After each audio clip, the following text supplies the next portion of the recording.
the Tape Never Lies Network, home of the greatest Chicago Bears fans on earth. The following show is for mature audiences only. The Tape Never Lies Network. The Tape Never Lies. Tape Never Lies. Starts now.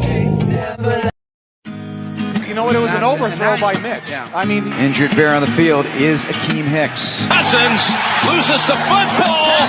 Strip sack and takeaway. Bears our live. Who else but Khalil Mack? Bears our live. We go on live right after Bears games with your boys draft talking the smartest man alive. Yo. Bears our live. Bears our live. We go on live right after Bears games with your boys draft talking the smartest man alive. Ran up with the true analysis you expect. Raw passion for the show. Bear fans get nothing less. Locked in with real emotion and passion for every play. Coach Phil gonna bring that range within with facts my shade. Post game show like nothing else you're gonna hear. Some can try to copy, but a bucket's not sincere. Delivering the truth on what just happened to be clear. That's why we're on TV so you can see it, not just hear. Hey, yo, with Draft Dr. Phil, you know it's always hit sticks. Splitting double teams like 96 Akeem Hicks. You can tell the shit matters, a bit love can be felt. Critical of Nagy cause the talent he's been dealt. Cause our life keeps growing, Shane's all knowing. Delivering the truth on how the QB's throwing. Dimes on time, just lacking fundamental. Whatever the case, we get hot like Cecil. Fiery discussion about what happened in the game. This ain't your daddy's postgame, so expect the fucking flame. Not for the average fan, a loss they can't survive. But don't you worry. Bears Our Live. Bears our live.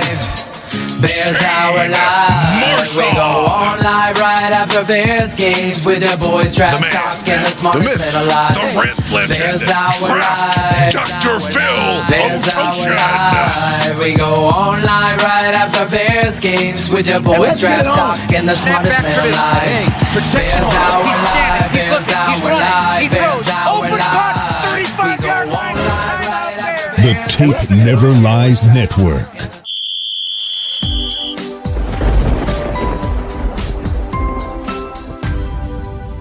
This is Bears Hour Live.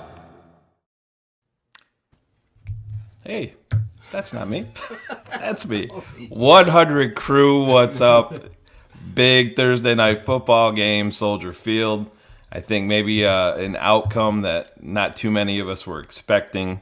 And Carlos, whatever you want to call him, Santos, with the big kick there at the end. We got some breaking news literally coming in across. Unfortunately, James Daniels, torn pec, out for season. So that's something that we're going to have to contend with moving forward. But a lot of questions. End of the day, 20-19, the Chicago Bears are the winners over Tom Brady and the Tampa Bay Buccaneers at Soldier Field. And that's stack the wins. No matter how you get them, that's all that matters at this point. So 4-1, we're going to kick this show off the only way we know how. We're going to flip it over to Draft Dr. Phil. We're going to listen to a little bit of a rant. So buckle up and let's go. Can I get a thumbs up?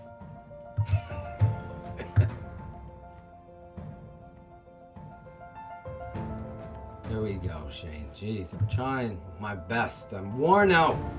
I'm exhausted. How you think I feel, bro? I'm feeling the vibe and the energy. You know, it's hard to win in football. It's hard to look at all of the intricacies of the game when you don't know the game. So when you do know the game and you follow it and you love it and you realize there's risks that you don't have to take. You're better than you show.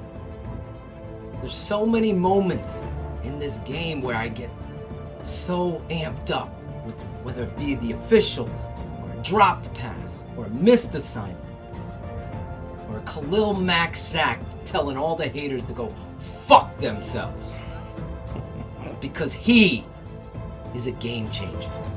The tape don't lie, Shane. I don't lie. This network doesn't lie. You don't lie. flies don't lie.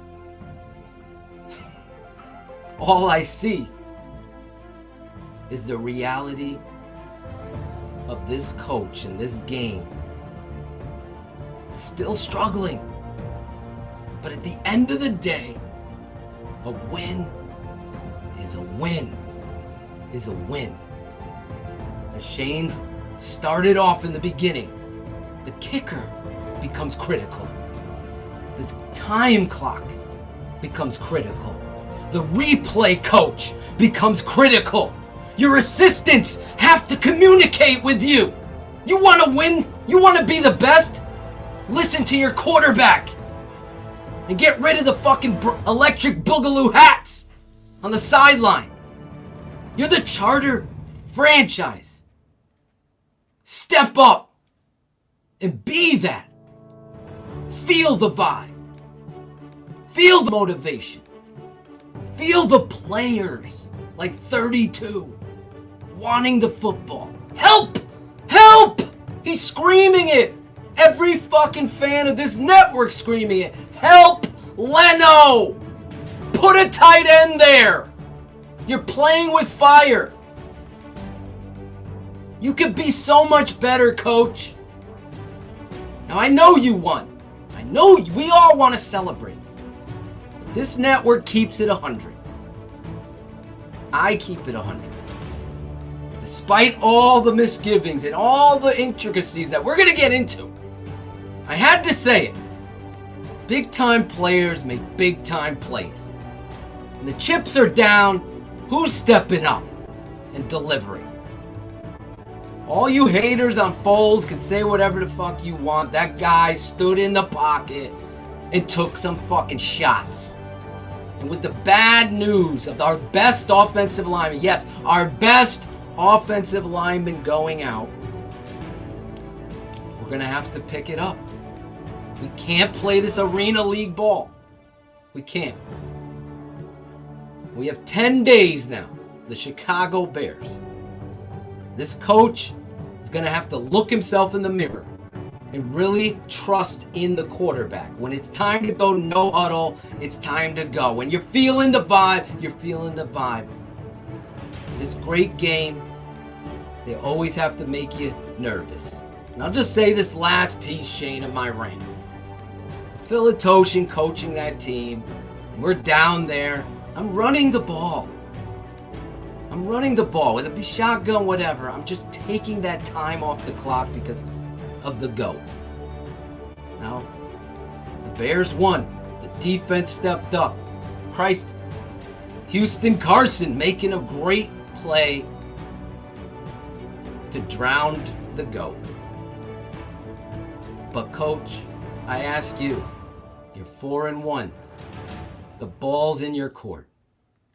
Let's do it from here. Get to your playmakers. Believe in those guys and help the players like Leno that are struggling.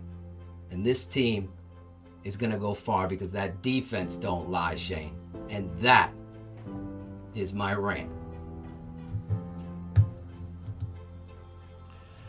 Oh man, not much to say, Phil. Like you said, we were talking a little bit during the game about, wanting to see these guys step up, because we talked on Keeping It 100 how this was going to be a defining game, and it came out and it looked like the same old, and there was a lot of not perfect tonight, but they battled through it.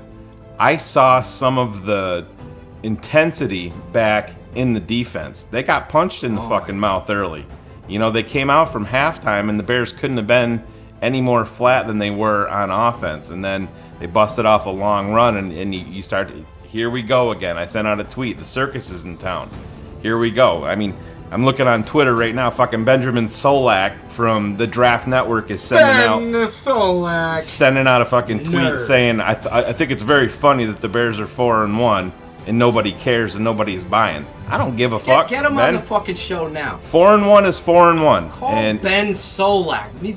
He plays like Scott Zolak. He tweets like, what up? I can't stand analysts. I'm sorry, Shane. I love the music in the background. You were vibing on that. I can't stand phony analysts. Oh yeah, they're playing to the crowd, Phil. We see a lot of that. I mean, we had Adam Rank on here, and he talked about Jason Luck on Ford doing the same thing. He just does it to instigate, Bears fans. He doesn't care about his picks or anything. He's always going to pick against the Bears. But you know what? Fuck them all, because we're 4-1 right now. That's the most important part. Listen, and Phil, we had guys win that game. What's that? Why did we win that game? I think they started to figure some things out, and actually Cars just sent me a text, and I have the post game on. Tell Cars his coach sucks for me. Text him back. He does. He's an arena league coach.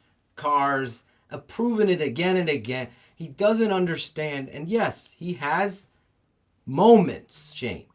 I mean, we have to get the negative before we get to the positive. I'm sorry.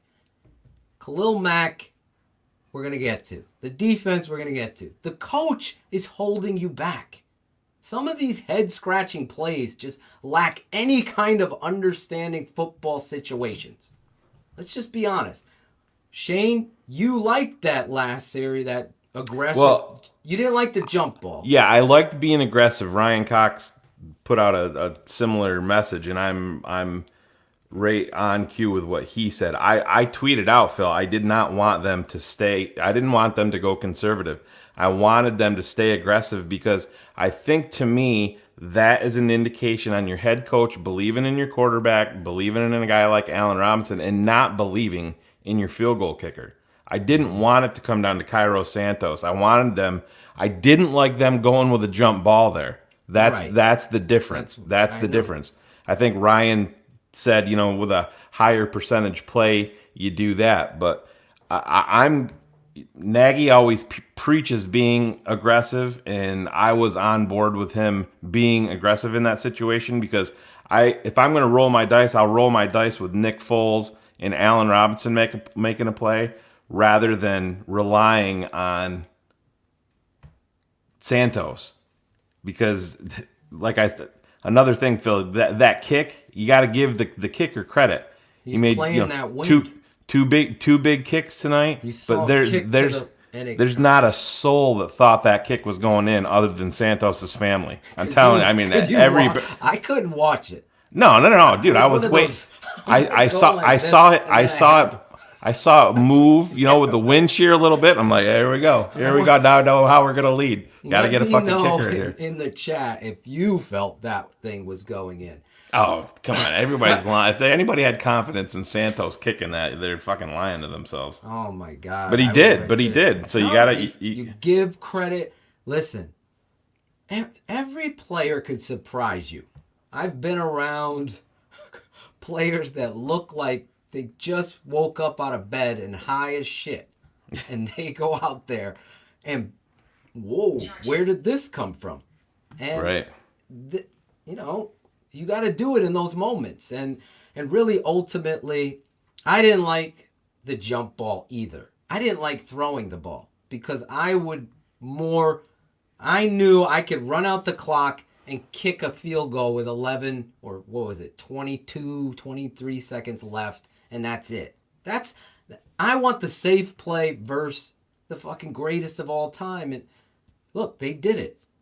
Yeah, Nagy, they did. I can't take it away. I'm just not that fucking analyst that goes, oh yeah, I said it the whole fucking time. When you hear me get arrogant and cocky, it's because somebody else is stealing and saying they said it first.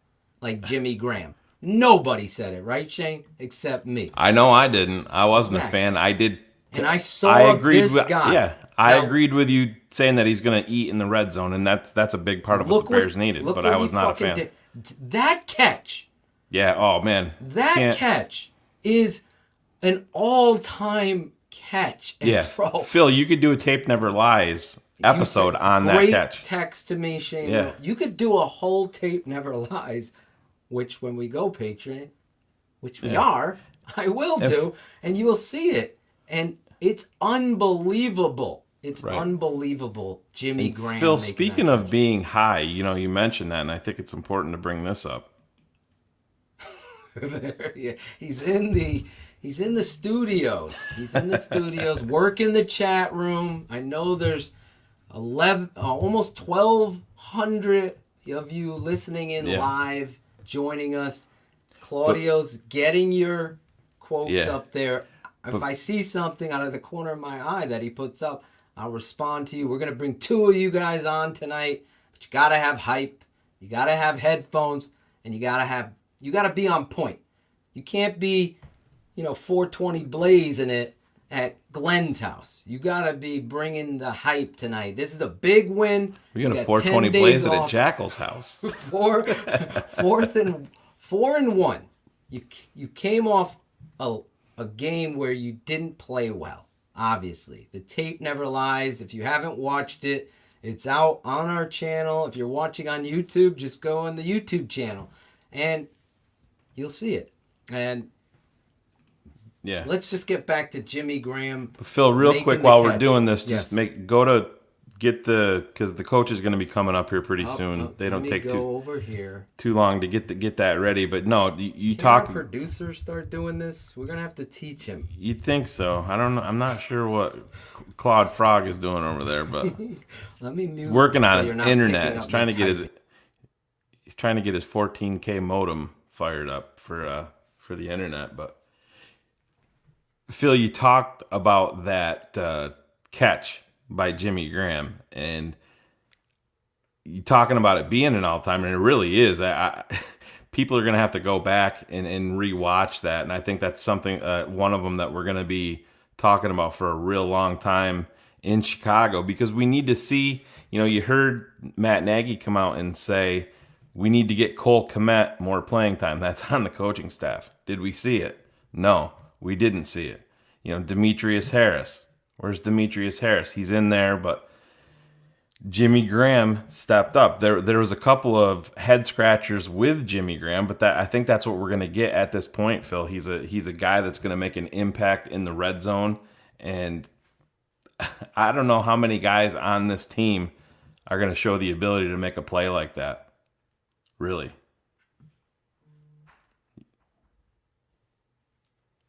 It automatically does it, no matter how hard I try to keep it off the screen. It does. You got it there. Yeah, it's in the background now, but it always brings it up. Yeah, big time players make big time plays. Jimmy Graham is becoming an instrumental player in this offense. Yeah, I thought Troy was wrong. I thought Troy was right. I thought that was interference on that last drive. You go in it. And you see Jimmy walling off, and a guy comes over the top and hits it. I mean, these refs honestly missed some calls, but I thought they were very conscientious of the game. We got some a couple break. We got the Fetty moved early break. I thought, let me get through the officials while we wait for coach. The Khalil Mack roughing call is strictly a darling of the NFL bullshit-ass call. Not only is he not knowing, Tom is getting all feisty and spaghetti. He's going, oh, give me the meatball, give me the meatball. He's trying to be flickering out of it. And meanwhile, Khalil, if you watch it, has Worth on his back. I mean, you saw what he did to Worth. Oh my God. When he fucking did the Cobra Kai freaking toss of Worth, I mean, that's a 347-pound man, maybe 350. And he just took him and threw him. Yeah. This is what he is. And really, they got some holding calls on him. They finally are watching it tonight, but Tom Brady talking the ref, he would have had 3 sacks, Shane, and that was my big fucking thing on keeping it 100. I said Khalil Mack 3 sacks against Brady. It would have came true. I blame the officials there. I thought the first throw, the interception to Allen Robinson, was clearly pass interference. Oh yeah, I think I sent you the picture, Phil. Bro, this guy comes into contact on a back shoulder throw. Now, I know again, I'm not going to load it up, but if you guys can see, that's the interception right there, and that's with the ball coming. There's so no denying he cannot see that arm across the shoulder pad. If you put any arm bracing across the chest cavity into the shoulder pad, you've now broken the rule. The rule is you can't impede. He's impeding. So on a back shoulder throw, that's why it's so good. That's why you see Tom Brady and company do that all the time, and Aaron Rodgers and Breeze, because it's an advantage to your offense to have an accurate quarterback. Oh, Benjamin Solak just deleted his tweet after I responded to him. Ben, I'm sure Brad OTC will have some stats to say that Kyle Fuller's actually not a good player. I mean, even the fumble, Kyle Fuller. Well, let's finish this. He shouldn't jump. It's getting me pissed off that he jumps to catch the ball. You're talking about Robinson. Yeah, when he doesn't need to. He doesn't. Well, he's a big. He's got the size anyway. He's got that advantage anyway. Yes. And him jumping, exactly, Phil. We talked about this on shows last year, and that's something that you see in Chicago an awful lot. You see guys jumping up in the air to make plays when they don't need to, and it's really cost them. Yes, it's cost them yards on the field, and it's cost them in interceptions. Drops. Exactly. You saw a lot less of Anthony Miller tonight, which was good to see. And they needed to, but they needed to activate somebody behind him. I know. Why isn't Ridley dressed? And why is Javon Wims not clearly defined out there for Miller? Oh, Miller made a good play there, but again, you motivated him out. It's over and over and over. Did you think for a split second that maybe he stepped out of bounds before he extended enough? I'm like, no, I didn't. I was wondering. Let's go now to Kyle Fuller. I'm going to toot my own horn here. You and I battled back and forth on this guy. Fans were upset because he took a deal. We've talked about this before, but not with the new audience that we have. And we totally, truly appreciate you.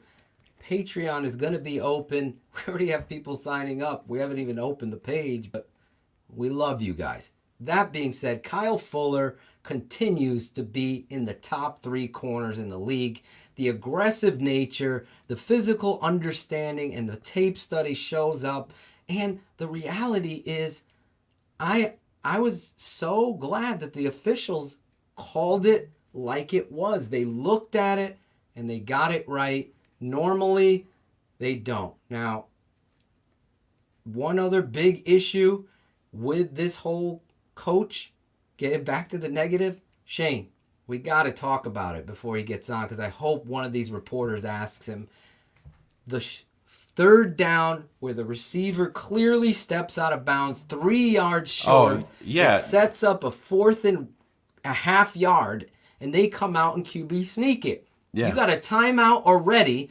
You challenge the flag. You're looking up at it. I don't understand the communication lines with the coaching staff. I'm coaching in high school, and we're talking about situations prior to the play. Phil, How is this not happening? We texted each other immediately. I sent one to Cars. Cars was on the other side of the fence on it, where he didn't think that it was. He's always on the wrong side of the fucking fence, Cars. What are you talking about? He's 3 yards behind.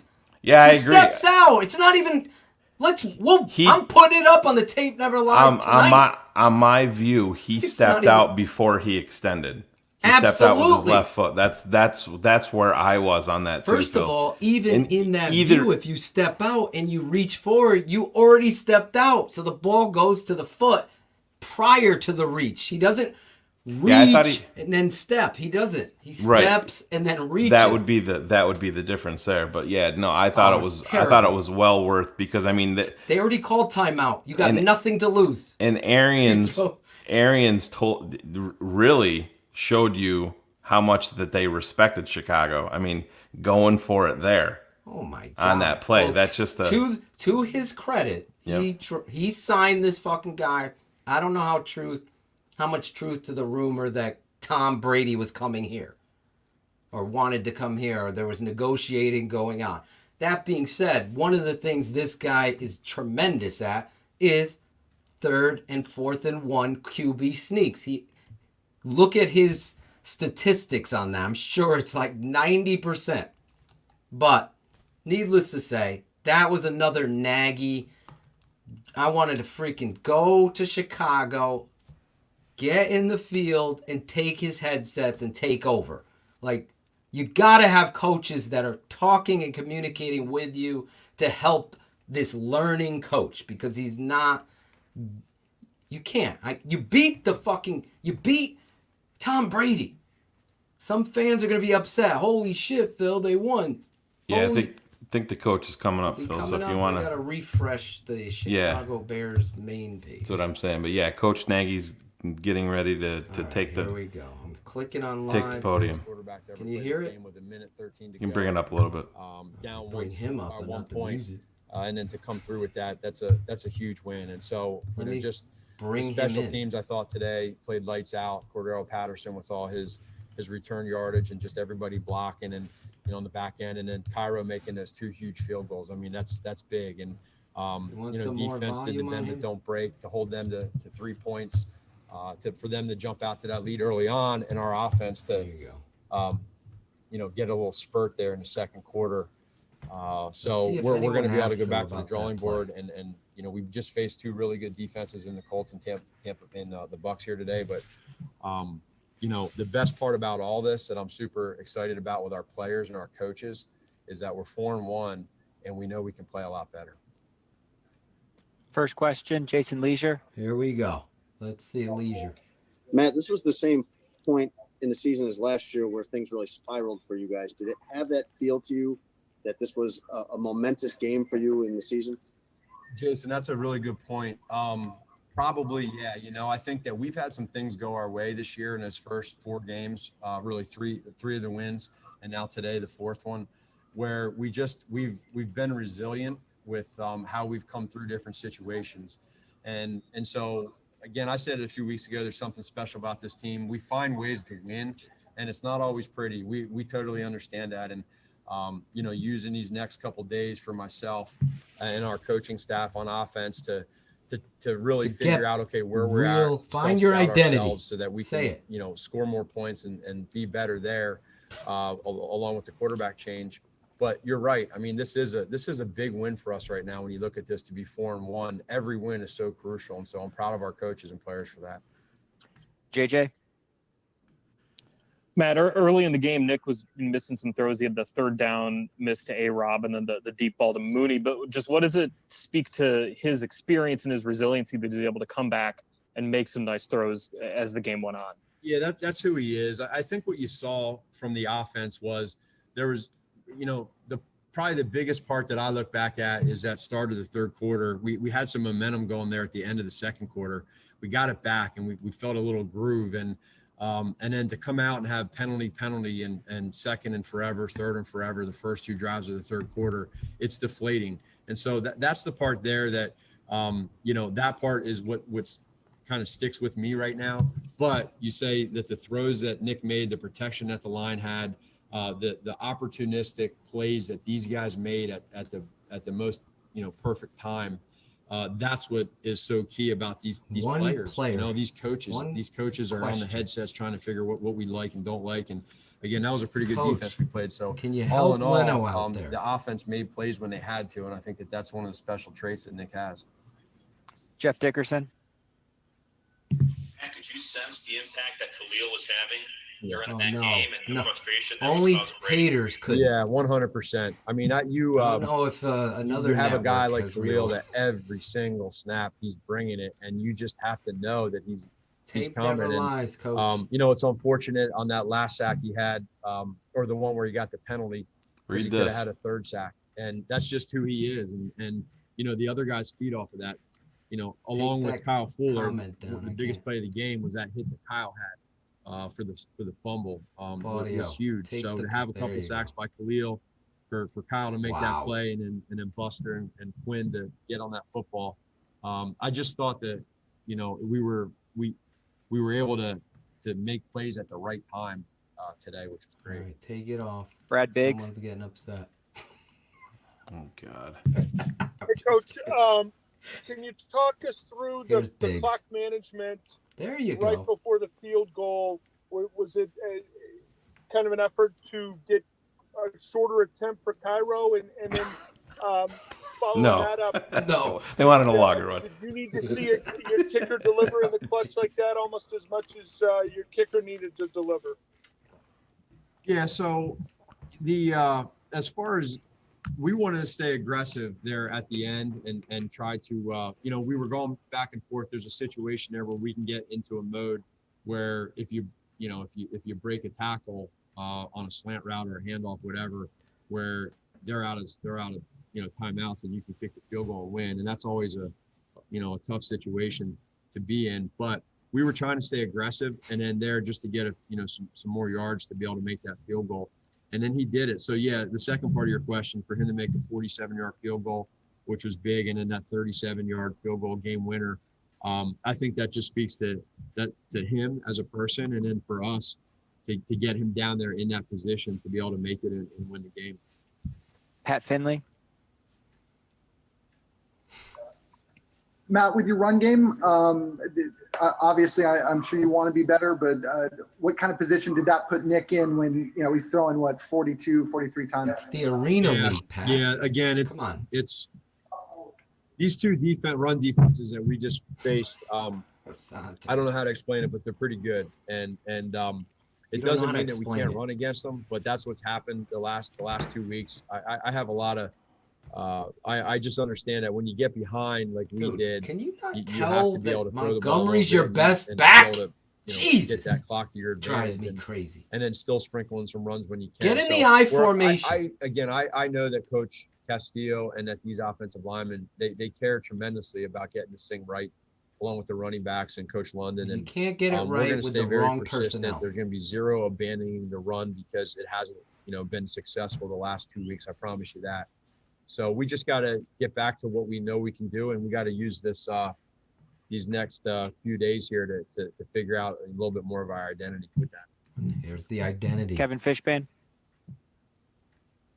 Hey Matt, what did you see from Nick and David on that wheel route in front of you on the sideline that led to the game-winning field goal? Sam, shut the fuck again, up. The thing with Nick is Nick gets up to that line of scrimmage and he sees some things that the defense does. We have some things that we can get to at the line of scrimmage based off of what they're doing defensively. And I just thought that in that situation right there, for him to be able to give him that, get to that there and put the ball up and give him a chance, he drifted back a little bit. They were getting real aggressive trying to go cover zero a couple times to get us out of field goal range. And so I can specifically remember looking at David's eyes when that ball was floating in the air. He totally looked that ball in to make that secure catch. So that was a huge he's your play, best player, and that's Coach. That's kind of he should never come off the done. field. And then for David to make that catch for the line to give protection again, Chris Stanley could shut up too. Gave Cairo a chance to make Don't put anybody saying. That's all we have anything. time for tonight. Thanks, yeah, Coach. that's all they have time All right, guys, for. take care. That's all I have a time for anybody critique. This coach just drives me crazy with some of these antics. Let's put this in the back. Jeez, David Montgomery clearly is your best weapon. Well, and that's he's gonna the point guard. He's the absolutely. Michael Jordan. He's the guy you got to get the ball to, and everything else is going to help you out. Yeah, and that's going to be a big part. Do you want to hear Cairo or no? I do. Yeah, I think. Hear Cairo? Get started. Here's JJ. I won't shut up over a kicker, so don't even put a comment up. He can't even talk. Look at him. He's just staring into Greece. I can't believe you. Plus 40. Cairo, what have you learned about Soldier Field coming down here the last couple of weeks? And it seemed like the conditions were okay for that final kick. Yeah, conditions were great tonight. We've been coming here during the week, and it's been a lot windier, so I got to see it playing really hard. And every time you come here, you just kind of add on to your library of knowledge. And one thing I've learned is you just have to hit such a clean ball, pure, and kind of came down to just focus on ball striking and trust that the wind wasn't going to affect it much. Sometimes you have to play it, but tonight wasn't the night that the wind or came into play much. Larry Mayer. Larry gets a question, for God's sake. Cairo, how much did the 47-yarder help in terms of confidence, and especially with the game winner, with the game on the line, kicking the same end of the field? It helped a lot because it happened in the fourth quarter, that same direction, same wind, and it was tonight wasn't a night that I was kicking a lot of extra points or field goals to really get in the rhythm. So I had to just rely on my pregame warm up or just kind of my routine and dinner with Larry. I love exactly how I wanted, and luckily we got the opportunity to win the game, and it just feels really good. The life of a kicker is obviously tough. How satisfying is it? Doubling down. He's doubling down. Lunch with Larry. Dinner with Larry. Sometimes it shocks me and just how kind of our careers and the stories. Larry pulling a Pence just kind of happened, falling into just place. keep talking. Got released last year on the 5th game of the season on a bad game, and then here we are, 5th game of the year again. I get another chance to play and against my former team and do that. Just super special. And as an athlete, always wanted to have that in my bucket list. Watch soccer players have good games against former teams, and so it's a super special night. Adam Hogue. Let's see what our boy has. Cairo, I'm sure you're aware of this, but in between your 2 stints in Chicago, clutch kicks, there haven't been a ton of them in the fourth quarter that have been made. I guess how aware are you, how conscious are you of that, the recent history with the Bears, and did you sense any sort of lift or relief even from teammates or even your head coach or Chris Tabor? No, I sense a lot of confidence. They in practice and everything I've done, and to this point, I feel like they really trust me, and I haven't just really kept up with the history a whole lot. I just kind of really focus on myself every year. So that didn't cross my mind that if there's been a history or whatever. So I just wanted to get my opportunity and knock it through. JJ. Oh, our guy. Come on, JJ. Hey, Cairo. Just as you have kind of learned about kicking at Soldier Field, especially after 2017 was kind of cut short, what has struck you about the challenges of kicking here? There's just so many more elements than any other stadium. I think the grass is taller. It gets like this sandy spots all over the between the hashes. A lot of wind, obviously. It's gonna get cold. Our second last week was even colder than tonight. It was the second home game of the year, so it's only gonna get colder. So you compare dome stadiums or south stadiums, just so many less elements. And so you just have to really be a good ball striker to succeed here in Chicago. So that's what I'm focusing on doing, and just keep adding on days like today. Colleen Kane. This guy was describing like a freaking cow pasture. Hey, Cairo, just what was going through your head as the march or the offense is starting to march and you're realizing then it's going to come down to your kick? I really wanted the opportunity. I felt like I was due to have something like that. I just wanted to have a streak of games and of makes to get it going, and I knew I could kind of take off from there. So I just coming off last game and in a short week, I was really focused on putting that streak together, and I think we've seen enough of the big time moments like that. Yeah. Pressure is a privilege, so I always ask for opportunities like that because I'm sure Nick will be coming up next. All right. But yeah, you got to give it to him, man. I had no confidence in the guy, but at the end of the day, these guys got to make the kicks. He stepped up and made the kick. He hadn't been practicing he has not practiced at Soldier Field at night. I guess he came down here during the week and kicked a couple of times, but he's got 10 days. To me, he better be taking full advantage of it. I don't give a shit what the traffic is, Cody Parkey, or anything like that, because let's be honest, you can say whatever you want about the elements. What he dealt with tonight isn't going to be anything close to what he's dealing with in November or December or potentially January if he is the kicker moving forward. But end of the day, man, he put him through the uprights, and that's all we can ask, Phil, because confidence with me was not there. You gotta love the fact that this guy, I like him even more now that I hear his accent, that he comes out there and kicks the field with the pasture, And he did his job. And that's all you can ask of a kicker. That's why you play this game. It's the ultimate team sport because everybody, every body size, every athletic, every athlete, every person on that team has an instrumental part of getting this football team to victory. And that's why coaching is so important. I think all of these PFF stat nerds and all of these, they skip over, they look at stats and skip over decisions and situations and what went down and why the story plays out like that. And, you and I are sitting there texted back and forth.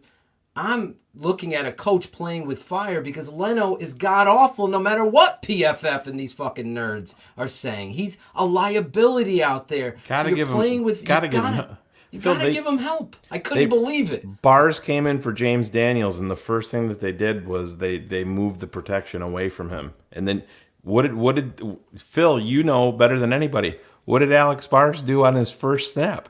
Fucking whiffed. Yeah, what did he do? Call it out. What's the name of it? The walrus. He did the walrus. He did the fucking walrus on his... I texted Shane. I go, this fucking guy did the walrus on the first play. I mean, this is now going to coaching. Listen, here's your reach. You're going for outside zone. We're going to have to get a whiteboard for me in the studio here. And your job is to get in front of the man that you are intended to block. You just have to get your body and move in front of him. Once you are even, like this, you now have to collide sideways and then you rip into the person. So your angle is in front and thus that person's legs and his body. You have to do it at the hip to get him down on the ground so you could see the running back now can have a cutback if the front side zone there's no crease. That backside player, if you whiff, he cleans up all the time. He's chasing. So that's why when you see Leno and me doing the tape, and here's the funny whistle, it's because they're being coached a certain way, and this guy's talent and effort don't match. That's the reality of that. So Bars goes in there, Captain Walrus returns. We'll see it on the tape never lies this week. The reality is, Shane, you got big concerns now on the offensive line because you lost your best guy. Stay there, Phil, with Daniels going out, Bars being in. What do you think is going to change along that offensive line? Because, I mean, it seems pretty obvious that things will change because James Daniels, you mentioned it in your rant, is clearly the best offensive lineman on this team. I mean, he's still so young and taking that huge step this year, but I think you're going to see how are things going to change. I mean, these protections, these tight ends are going to have to come into play because you may have two liabilities right beside each other on the left side of the line. You do, and you got to worry about it. And that's why it becomes so important that you get help there. Leno is garbage. It's not even a question. Yes, somebody out there, I mean, give me any of these guys that think Robert Schmitz, John Jacob Jingleheimer Schmitz. Don't go out and try to talk inside zone. It's embarrassing that you're talking and taking it away. I'm sorry, Shane. I'm going on a fucking rant. No, but you don't know offensive line I think most people probably know what tweet we're talking about, but explain to it how you have to watch the center. Yeah, the center is the key block. So when you saw this week's tape, Never Lies, if you didn't, and I show you Cody Whitehair standing straight up, now the zone play gets destroyed. The center, you watch how the Tampa Bay Bucs were coming off the ball, especially early. You are seeing physicality, low flat back, physicality, driving your legs. You're a center, you got to be quick. You can't stand straight up and try to run zone. It's just building a wall. Think about it like that. You're trying to get creases off of your block. So when someone puts up tape and they don't know what the fuck they're talking about and they're not analyzing what's going on with the center, there's two differences. This play, the center fucking destroys the nose guard and makes a whole crease where Jordan Howard could choose anywhere. Any fucking back could have chose anywhere. But in the other play you show, Whitehair, which I put up on the same play, the tape never lies, Whitehair gets stood straight up, everybody's standing up, and there's nowhere to go. And you're going to put that on David Montgomery. You're going to put that out there, that negligence, that narrative. This is what we do in Chicago. They make fans that don't know where the Tape Never Lies network is, they make them think that players are garbage. They make them think that shit is wrong. And I don't understand it, Shane. They give excuses for people like Leno. Oh, yeah. I think it's... how? I think it's one of those try-hard stories, 7th round draft pick, made good, got an extension, made the Pro Bowl. I mean, people... Pro Bowl doesn't matter. I mean, at this point, especially when you're a 4th or a 5th alternate. But I saw a couple of questions, Phil, in the chat room. People that have come in late. James Daniels tore his pec muscle. He's gone for the season. He's going to be heading to get surgery. He's going to be out for the year. Oh, my God. It's the worst possible news. It is. That's a kill shot to this offensive line because he was take a little step back last week, had some moments. Yeah. Obviously, you saw him get beat on it should have been a roughing the passer call last week with Foles, when Buckner folds him. People can you elaborate on the James Daniels injury? How about we do this? Breaking news. The Tape Never Lies Network. Breaking news. Yes, breaking news here on the Tape Never Lies Network. This is BHL. James Daniels, torn pec. He's done for the year. You can't get that injury to heal in time to come back. Not at that position. It rips off the bone. Not at that position where obviously every play you are delivering the blow, they would say. So that's a huge, huge loss on a line that is probably the weakness of your offense. And thus, you have a coach that doesn't know how to commit to the running game. B, you saw it the very first play, you're getting gimmicky. Your toss play to Cordarrelle Patterson. It's opened the game. Yeah. It's like the guy wants arena football to somehow be the new thing in the NFL. And it's never going to happen. Sometimes meat and potatoes are going to feed the family. In Chicago, that works. You got to run the fucking football and use the best player on your offense, or arguably, you could say Allen Robinson.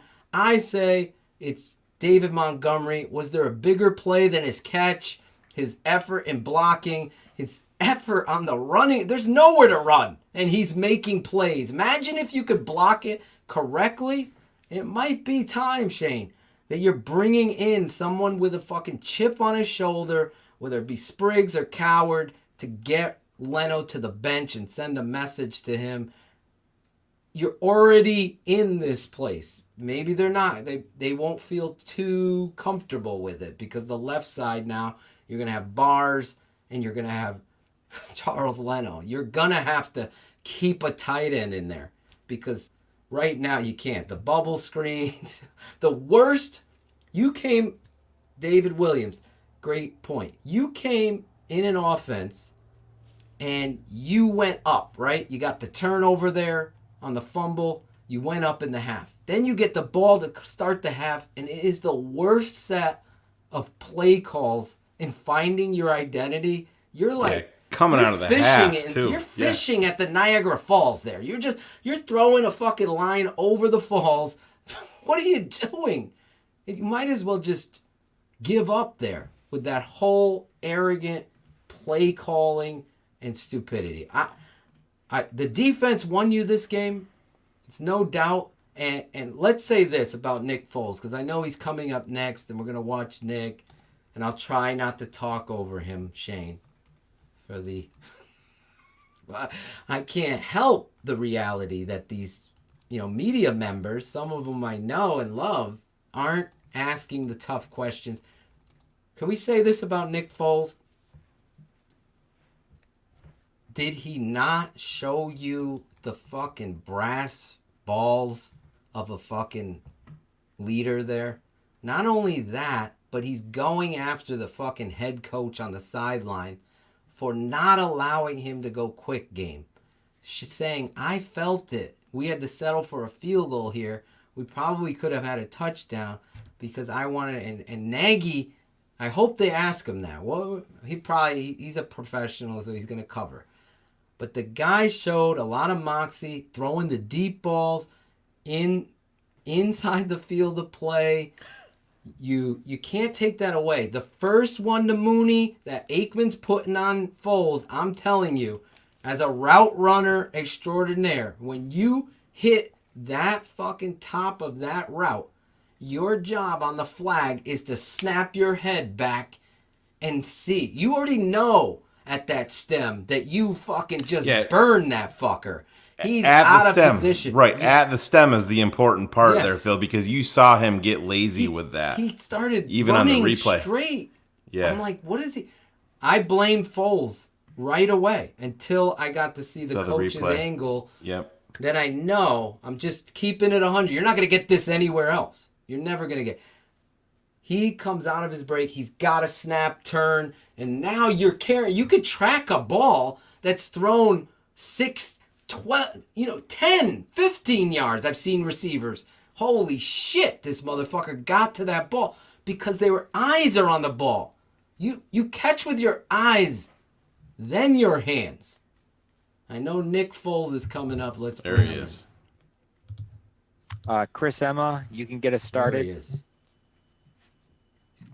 The Tom Brady killer. Hey Nick, early in the game, it looked like you missing some throws and then kind of settled in after the interception. What changed from there? What kind of went right for you after that? Yeah, I missed one specifically where I was rolling to the right and had A-Rob, and I was shocked it came off my hand like it did. It just it didn't come off right. But other than that, it felt good. There's obviously some throws where, stepping up a couple of times you get hit and you can't really get it out there. But there'll be a lot of things that we can look at on film to get better at because we left some stuff out there. But they did some nice things on defense to make it so it was a little difficult to do that. So they did a nice job. JJ? Nick, what have you learned over these 2.5 games about how to communicate what you want out of specific plays to your teammates, to your coaches, and how to be that demanding on the sideline? Yeah, honestly, we're continuing to grow together. This is something that doesn't happen overnight, and I felt like today was a big one because it was just I just keep saying it's a fist fight. It wasn't an easy game by any means. We just kept fighting, and everyone just kept throwing punches. And I'd say the big thing from tonight was we got to learn how to go through a fist fight like this and come out on top. And you don't want them every week, but if it's what it takes to win every week, that's what we'll do. But I think in the moments at the end of the game, obviously a lot to learn from for all of us, coaches, players, and everything. Just continue to gain that rhythm because this is my first time with a lot of these guys and a lot of these coaches. So it's the first time they've seen me in one of these games. And first time I've seen them. So tonight was a big night of learning. Jason Leisure. Nick, we've heard some of your coaches talk about you just having no memory, it seems like, from play to play. On that second to last possession, you had 3 that were really close interceptions. How do you go from that to the big throws you made on the game-winning drive?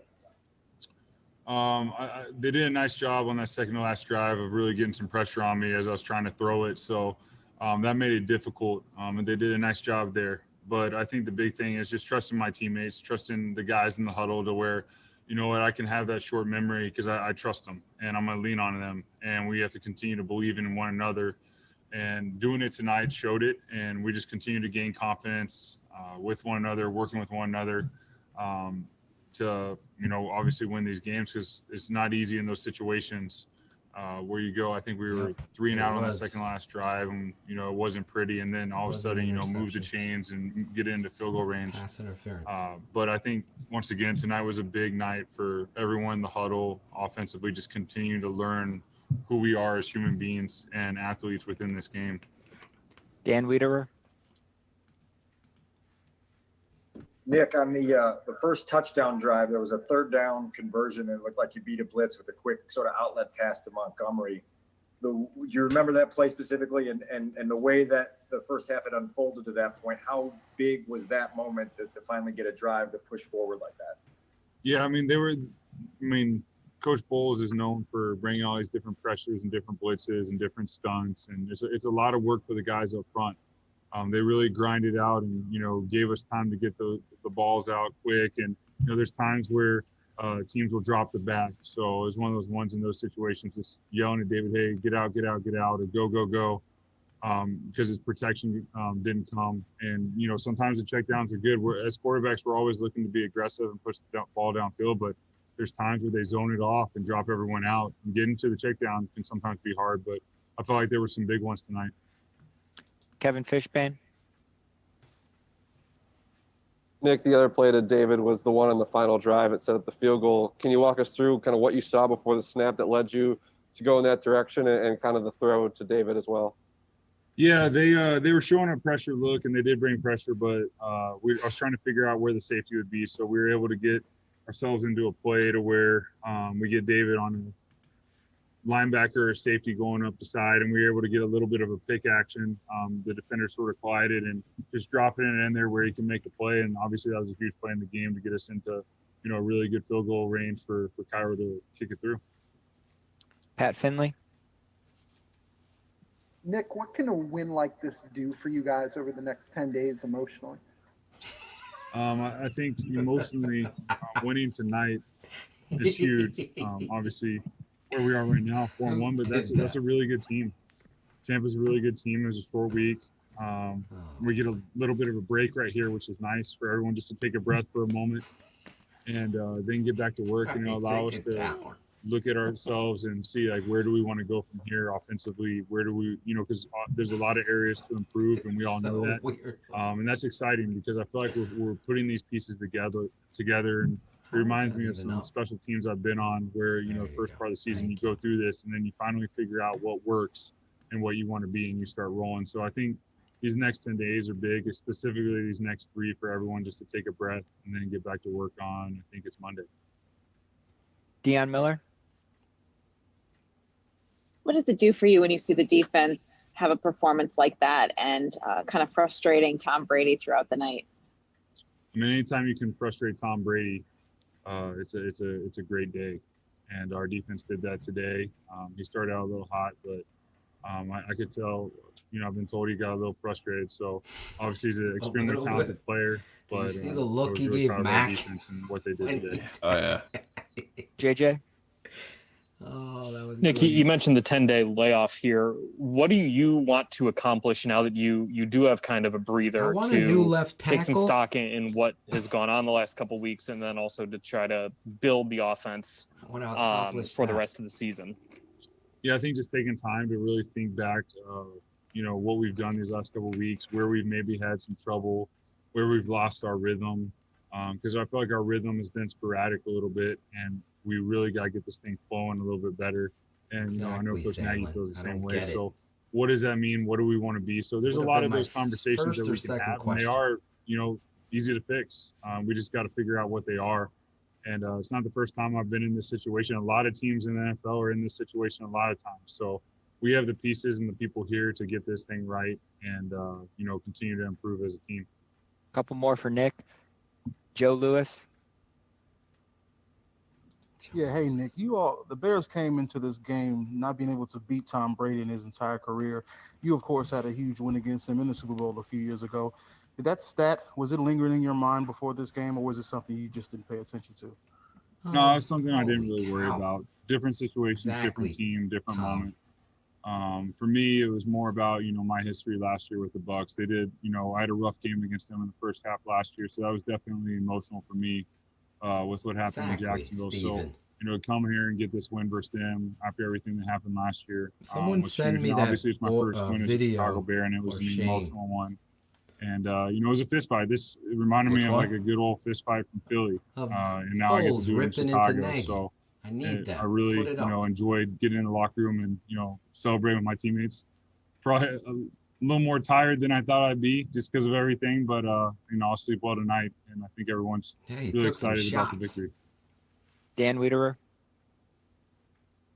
Is he gonna Nick, ask? what was your view on the touchdown pass to Oh, my Jimmy? God. And then also, what have you really come to appreciate about playing with the defense that you have the luxury of playing with? Jimmy one-on-one, that's a hard matchup. And, defense will start giving us different looks. But the good thing about it is we have talent on the offensive side of the ball to spread the ball around. So if they want to start taking Jimmy out, we have other guys that can do it. But Jimmy's a tremendous player. Like I said, I've really enjoyed being his teammate. And then what was the second part? Sorry. Go ahead, Dan. Just what you've come to appreciate about having the luxury of playing with the defense. You get me like midnight right now after a game. So exactly. I mean, having a defense like ours. I mean, we went against them every day in training camp. I played against them. I said when I got here, it was probably the toughest defense I ever faced. And for us to go out there and battle together, it's great. I think that team ball and Now, obviously one of them offensively we asked want to about continue to Nagy get a rhythm and get things moving and be more productive. We all feel that way. Claudio Obviously, it's great to skipping get the win, but we thousands want to of be better. comments. Last one, Dion. Dion ain't bringing it, I guarantee. I'm sorry, I don't have another one. Oh my! I don't know why Lord. my hand was raised. Oh Good night, my Nick. Lord! How do you Dion, do that? They We're all just good. beat the Appreciate it. fucking Patriots, Good Dion, night. and you fucking don't have a question for the guy. Oh, That's going to be it for the main Zoom media. Imagine. Thanks for hopping on. Yeah, thanks for hopping on to nothing. Are you kidding me? Riff They for a need little to bit, Phil, and I'm They need to just getting your grow a video. set of balls. No offense to the woman that doesn't have a question at the end. Not one of them asks him about the reality of him going back and forth. Shane, everybody in the world knows that Matt Nagy grabbed fucking Mitch and said, "It's time to grow the fuck up here, Mitch." And everybody were you a little too hard on Mitchell? That's the fucking media in Chicago. Were you a little too hard on him? I mean, what? That's a fucking Philatosian rant to his son that's 6. Don't call Child Protective Services on me. Because that's that's how you make men go into battle. So now you see the quarterback going at the head coach. Going at the head fucking coach. Telling him. And we finally have something like that. The last time I can remember is Harbaugh or McMahon going at Ditka. So it says a lot about Nick Foles, the fucking guy that wants to win. The fact that the coach actually felt compelled to be aggressive there and throw the football down the field is his confidence in this guy. I don't get what in the world this team is doing these media people are doing in regards to this stuff. It's unbelievable to me on how they handle themselves there. Please tell me, in a world gone mad, Shane, how do you not ask that big question? I don't. Well, get it. it's not even just that, Phil. It's just like that right there. Oh, yeah, I don't have. How can you not come up with a second question with that opportunity? We've seen that Mark Potash had the same thing in a presser the other day. They said Mark Potash, and he's like, "Oh no, I'm good. You answered my one question." Oh my God! Especially after you beat. Did anybody pick the Bears to win tonight besides us? I didn't. I mean, in the media, did anybody? I don't know what the. Does anybody in the chat know? Did any of these major? I think actually Terry Bradshaw did. Did he? Yeah, Terry Was that in the Bradshaw pregame? was believing in the Bears defense, frustrating Tom Brady, and that's exactly what happened. Credit to Akeem Hicks, Roy Robertson Harris, and Bilal Nichols' work and Mario. How about our boy? This dude from Florida State. Why am I drawing a blank? Mario Edwards. 97. Mario Edwards. Thank you. I fucking knew Captain, Mario Brothers playing their asses off all night. No one's resting. No one's worried about shit. They're going after the fucking GOAT and they're playing their asses off. And if you're just checking in, Khalil Mack, he made every metalhead, nerd, Marvel-loving fucking DC magazine, statistical, calculator-carrying fuck shut the fuck up tonight, because he is... I don't put players on my wall unless they pass a certain test. This guy is he is the pinnacle. They were talking about Troy and this fuck Joe Buck are talking about him like, hey, he hasn't had a... This is a part of the fucking problem. He hasn't had a sack. And he had fucking 2 huge plays against the Falcons that changed the course of that game. He had a sack against the Giants. He's had countless pressures. And then Shane put up those stats. Put them up again. Those stats about Robert Quinn and Khalil Mack and what they did tonight to the greatest of the GOAT.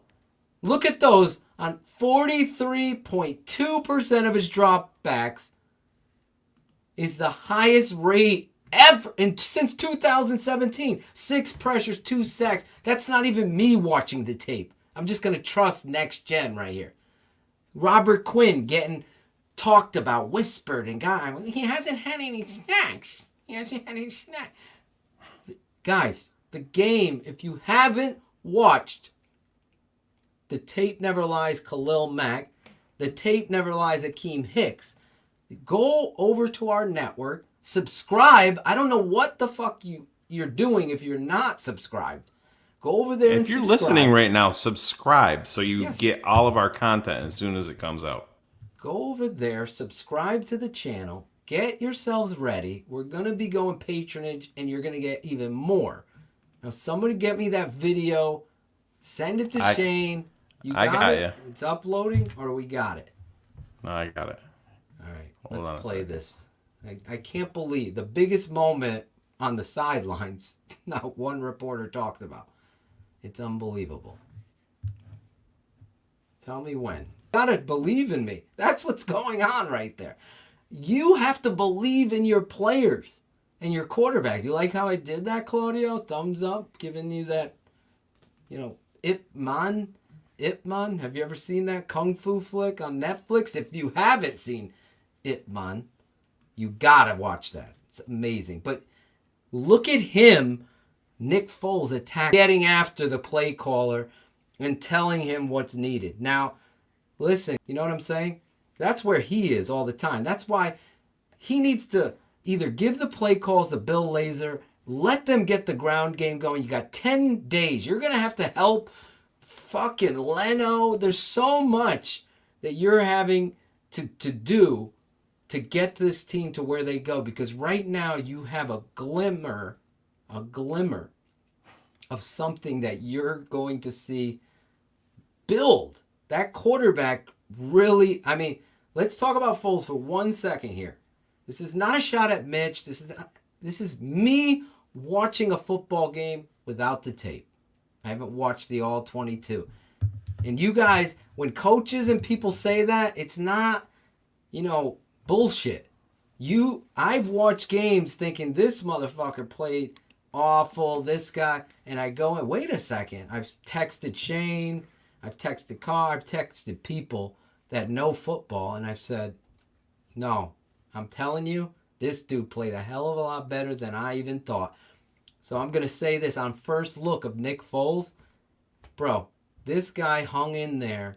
Yeah, he did. He showed toughness. Wasn't good early, but he rebounded. Yeah, he did.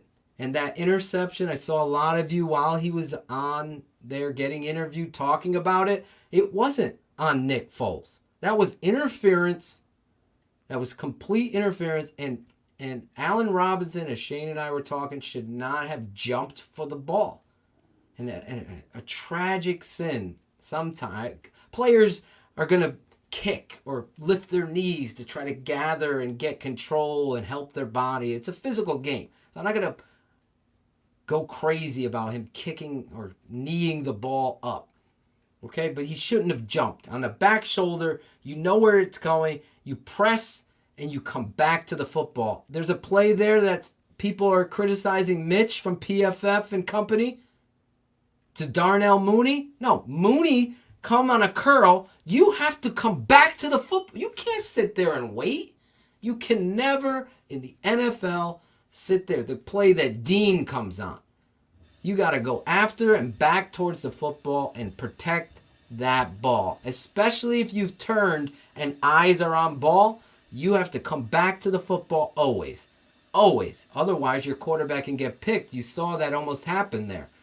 Anyway, those are all the little minutiae I wanted to get off my freaking chest. I know we're going to have people come on. Yeah, go on the other side of the ball here, and I'll just throw this video up, and you can speak on this. Video. Yeah, for people that are saying that Khalil Mack is overrated and hasn't made a play in years, but just speak on this, Phil. As a coach, if you're in front of your defense or you're in front of your team, what would you be saying to the members that you're talking to in the locker room, breaking this down? I'm gonna throw you down. That play in and above itself showcases the dominance. Now Wirf coming out is one of the most talented linemen I have scouted. My number one. He was my number one lineman. That guy's strength, fan. power, twitchiness, athleticism. That kid out of Iowa was something, but he just got ragdolled. He got fucking nollywopped and just thrown. That's 350-pound man pressing on you, and it just shows you the work, the craftsmanship. It's a Picasso with the movement in contact to rip in under. Skinny yourself, maintain balance. On this network, you hear it at the end of every episode of The Tape Never Lies. I've kept it in there. There's a little Easter egg. If you think that Khalil Mack is over fucking rated, go to another network.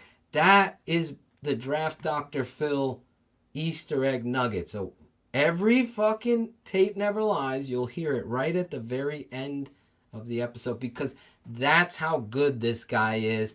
We're competing with narratives, okay? We know the coach has issues. We do. We know the offensive line has issues. We know that the play calling from the coach has issues. But Khalil Mack is not an issue on this team. It's not. Robert Quinn is not an issue on this team. That defensive line, oh, by the way, won the game tonight for this team. With everything. Like at the end of the day, if you were making a sauce, that's the fucking olive oil right there. That's the beginning stage. They're the epicenter of what it is that helped you get to that victory than everything else, because they absolutely continued to body blow Tom Brady and frustrate the shit out of him, because he's a fucking, that throw, Shane, where he's getting sacked and he steps up and he fucking just lobs it over and you're like, you can't even make it up. He's like almost sacked. He's so good. Yeah, Phil, it was like the one even on the jump ball that we talked about earlier, where I didn't really like the jump ball to Robinson on the second down that you were talking about. Remember the one that you said? And that was a hell of a play by the DB. I know there was a lot of people that instantly went to Twitter and said the A-Rob's got to come down with that. You can't forget, these guys on the other side of the field are pros too.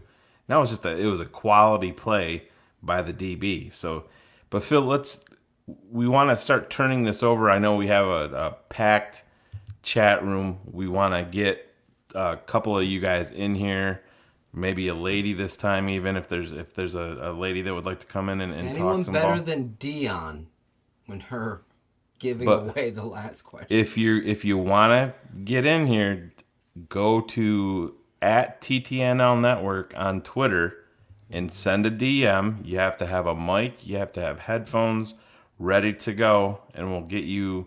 I'll send you a link there, and you'll be able to come on and follow at TTNL Network on Twitter, or you can DM Claudio the Barber.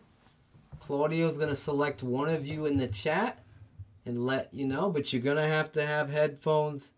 We're gonna have to say this. Maybe we're gonna have to produce a song. You gotta have headphones if you're gonna have hype. So get those guys. If you want to come on here, chill out, hang out with us for a few, and talk about these Bears and the victory. Get one over to that guy and he's gonna pick someone from the chat. Follow the Tape Never Lies Network on Twitter. And always, always, always follow the YouTube and subscribe to the YouTube channel. Oh, Shane, by the way, our YouTube channel. Do you know how many people now we have subscribed? we are over 6,000 strong, Phil. I don't have the 6,000 strong going over there. So if you haven't subscribed, go subscribe there. We'll be releasing the whole patronage stuff. We're going to have special shows and stuff to announce what's going on there and everything. Now, getting back to this game, let's talk a little bit about the special teams. Cordarrelle Patterson tonight on special teams really got you those hidden yards, Shane. He's showcase how that kind of player can make a difference and help you in a team sport by shortening the football field. I thought he was tremendous tonight in the kick return game. They used him how I thought you should use him. In offense, totally agree, you're going to get him outside on a linebacker. You're creating mismatches. That's why you have David Montgomery and him in the same backfield. Do you think how many times are you missing out on that kind of mismatch where you have those two guys that both could possibly run because you've shown it, and you can counter, you can crisscross, and you also could run in motion and put linebackers or nickel corners at bay because you've motioned either one of them out of there. To me, it's a huge thing. I know the players watch our show. I've been told. I know some coaches watch, and believe me, I keep it 100. I don't keep any bullshit to you, the fan, or anybody else. This reality needs to be done. You need to get these two players involved moving forward because they become, and that I'm talking about Cordarrelle Patterson and Montgomery in the backfield, they become a chess match to mismatch. And those guys, instead of trotting out Anthony Miller and praying that he's going to make a play, you are seeing your playmakers. Because has David Montgomery dropped the pass? I mean, he's pulling it off the ground. He's diving. He's turned that fucking play in the flat, Shane. Oh man, if he would have thrown it behind him, if he would have let him, he's fucking going. Yep. This kid is everything I've ever said he is and more. And I appreciate Asante Sadler. Look at this guy saying some good things. It was a good fist fight tonight. Yeah, it was. That really was what it was. It came down to both defenses coming in. Tampa talked about, obviously, their defense. The GOAT gets all the credit. But really, ultimately, you see what kind of person that this team is surrounding defense. I thought Pagano was a little bit more aggressive. The Danny Trevathan struggles, Shane, were showing themselves. Oh, yeah. Roquan Smith missing tackles. Jones was being aggressive. After one of his best games of the career, too, Phil, and that's where it was so disappointing because you want to see him stack games. He got better late, but the Bears at one point went from a loss of 5, and then Tampa gained, 17 on that run? Yeah. Those are game changers. Oh my God! But Phil, if you look in our green room here, we have. Let me do it the right way. Yeah. Every week on BHL, even as we move to Patreon, we do something with you guys, the subscribers, the fans of the show. We do this.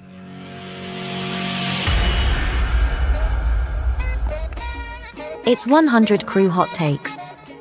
Phil and Shane bringing on a fan to talk Bears and what just happened in the Bears game each and every week. You have to have hype. Phil's always telling me to hype. You can't be flat. So be ready, be prepared, and bring your passion. I had hype coming out of my ass. It's 100 Crew Hot Takes. Hashtag Spencer Strong. Those are big time fucking throws. Bears Hour live with the fans every week. Look at this. We got a fan here, super fan, Rod Swirsky. He's picking up pictures. He's showing us Picasso. Oh, there you go. There we go. You're a super fan. Where are you from, Rod? Gold Coast, baby, downtown. We're in Chicago. Right in Chicago. Look Yeah. at you. Got So, the Phil, hair done. firstly, I'm happy you're on the new network, man, and I love your Tape Never Lies. I'm sad all the old ones got deleted, but screw it, man. You got the new ones. They're amazing. I look forward to them every week. Share them with my friends. You break it down. You break it down as good as the greats, as good as Olin, as good as Briggs, as good as all the pros in Chicago. You got it, man, and I appreciate it. Thank you for that. You're growing, and I'm a big fan. So let's start there. He's Secondly, 5'6". He's got to grow. 5'7". I was And a half, again. and a I was half. like, can I film this? They're like, and what no, did you can't film. play? You played wide receiver? Is that Yes, right? I played. Well, I was in high school. I was a running back. In college, I was a receiver and punt returner. Yeah. That's awesome. So I call some Chicago radio networks at night sometimes, but I think we should go position by position here and break it down. I listened to your rant, Phil. Of course, great rant as always to start the show. We're not doing that tonight, Rod. It's a late night, but yeah. Go ahead, Yes. Rod. Well, Yeah, go ahead. we'll slowly but surely, right? We'll go and you guys pipe in where you want to, because I know you're going to. So you got to start on the offensive line. I thought last week we played Indy. Indy's front four and front seven is solid. They've got a solid defense. We put up 11 points. I said before this game started, we got to put up 24 points to win. We held Tom Brady 19 points. The offensive line was okay. James Daniels going down was bad. Phil, as you've broken down for years, Leno is just a speed bump. I didn't think he had a great game. I don't think he had a terrible game. But how many yards did Montgomery have? 40, 29. 50? Yeah, 29, right? You can't. That's not a Bears offense, 29 yards rushing. But, okay, offensive line. We got lucky, too, because Leno's mistake ends up giving us possession with that play where the roughing call was on Barnett. Very lucky. And that was kind of a BS call, too. We got very lucky on that call for sure. I thought it was a good call because he went towards the head with the helmet. So you gotta call that, especially with a quarterback not looking at it. So, but you're right. Yeah, we fair. benefit. It could have been. Yeah, that was a 50-50 call. Yes, Right. agreed. Now I'm going to switch for just a second, and I heard you guys talk about this earlier. The kicker hit 2 kicks he should make, but he made. And I got to be honest, I was nervous on both kicks. I actually took 3 steps backwards, 2 steps to the right, and lined up with him and nailed those kicks. And I felt good about them. Now, let's talk a little. You have to. Super fan, you got to do it. You're in the zone. Let's talk a little about Nagy's time management. I said at the 2-minute warning, I FaceTime my buddies. You guys probably did the same. And I said, we need 7. Don't settle for 3. We tried last year in the New Orleans game. We tried last year in the San Diego. Don't do that. Go for 7. Go for the kill. And the pass to Robinson, I heard you guys say it was bad. We should have run another timeout. Theoretically, Shane liked the call to be correct. He liked he didn't like the jump ball, but he liked the aggressiveness. But go ahead. I know, I'm like 50. I'm not saying, hey, pass to Robinson there. Maybe you run a running back screen. Maybe you run a wide receiver screen. There's high passes, percentage play. Yeah. Right. High percentage completion that stays in bounds but gets you yards. Doesn't have to be a run, but keep the clock running. If you wanted to be aggressive, run the slants or get Jimmy Graham body in there on a slant. I'm okay with that. Yeah. It is what it is. It is what it is. Jimmy Graham had moments of shining, moments of not shining. Same with Robinson. So what do you guys think on that 50-50 ball? I think was the second or third time on a 50-50 ball Robinson's got intercepted. I know you can say Cornerback made a great definitely play. an interference call. Oh yes, it was. We've talked about DPI that all day long. It should have been called. The guys there early. Shane put up the picture. You can't cross the face. You can't do that. It's got to be called. It wasn't. And listen, Facebook get angry, and I start writing things on my Facebook page. And I missed this from you guys early on because I'm flipping between networks. I'm drinking, I'm partying. It's the end of the game. You know, we're celebrating. I know you guys are on here ranting. So what did you guys think of oh man, I just lost my train of thought. That's how apologies. No questions like Dion again. No, I won't do that. Okay, so I heard you say Trevathan led the team in tackles tonight. Yeah, surprisingly, he had a terrible game. And Roquan missed open. I mean, unblocked. Roquan had a bad game. But yeah, he followed up one of his best games of his career with early, and it was they were game dictating plays. I mean, you go from a loss of 5 to a gain of 17 just like that by missing a tackle. Unbelievable. And he filled the hole. He's there. And Eddie Jackson was up to his old tricks again. That's 3 straight games. 3 straight games, Phil, for 39. Yeah. He's going to have to make a big play the next time he's out there because he's really missing aggressive, simple, in the fucking alley tackles. You can't be the last line of defense and miss like that. And thankfully I can swear on here because on terrestrial radio you can't. But, terrestrial sucks. If they want to sign us, we'll go. But no. Well, I can't do that. I don't work in the radio industry. But no, I didn't say you. I was talking about them. I was talking about them. Yeah, that'd be awesome. That'd be awesome. They did offer us something, but no shit. What can you say? What channel? No. Okay, doesn't matter. Fuck them. Anyways. My buddy said in the Roquan, he filled the hole he missed. And my buddy goes, Briggs makes that tackle 100 times out of 100. And I go, dude, Urlacher in his prime never misses that tackle. As Chicago fans, we expect our linebackers to fill those holes and make those tackles. He missed twice tonight. Twice? No shit. I know. Now, let's go to Khalil Mack. And Phil, I was doubting Khalil Mack early in the year. You dropped some tape on me and said, chill out, and I did. Smacked you around. Wow, how he can did. You be, he how did. Can you, are you just focused on quarterback sacks? Is that what No. I watch Mac every play, and every play I want to force fumble because it's Mac. So you're totally unrealistic and if he gets singled up against the backup right tackle, he should win every time. This is the highest paid outside linebacker. He's getting doubled and tripled every time. But he's not every time. In the first game or two of the year, he was not. There's 3-step game that can just think about this. But I don't know. Rod, your first name? Okay. It's not, but it is for this. Tonight it is. Rod Stiffington from the Stern Show. The physicality in the contact of rushing a passer. Think about that, where he's defeating it, but the quarterback's throwing on 3-step, and it happens 16 times in a row. But this guy's motor doesn't stop. That's why you can't. He could be taken out of games, and that's why I did the tape never lies Khalil Mack. And I appreciated it because you taught me a thing or two there. I apprecited your compliments before. I also want to do one thing while you're here. Okay. I want to shout out my boy Josh. Cool. E. Look at him sending these. Wow. Look at this, though. This is great, too. He sent me a draft Dr. Phil sign. Look at this. Nice. That's all. Were you going to hang that behind you? What are you going to do with it? I don't know about behind me. Shane already gives me shit about my big head. So I put it somewhere. See, I got to work in corporate America. So you can see my wall behind me is white, and I'm trying to figure out what Bears gear to put behind me. I have this, the autographed Ditka. I got it autographed by Ditka. Sorry for the light. Super Bowl 20 champs carrying off the field.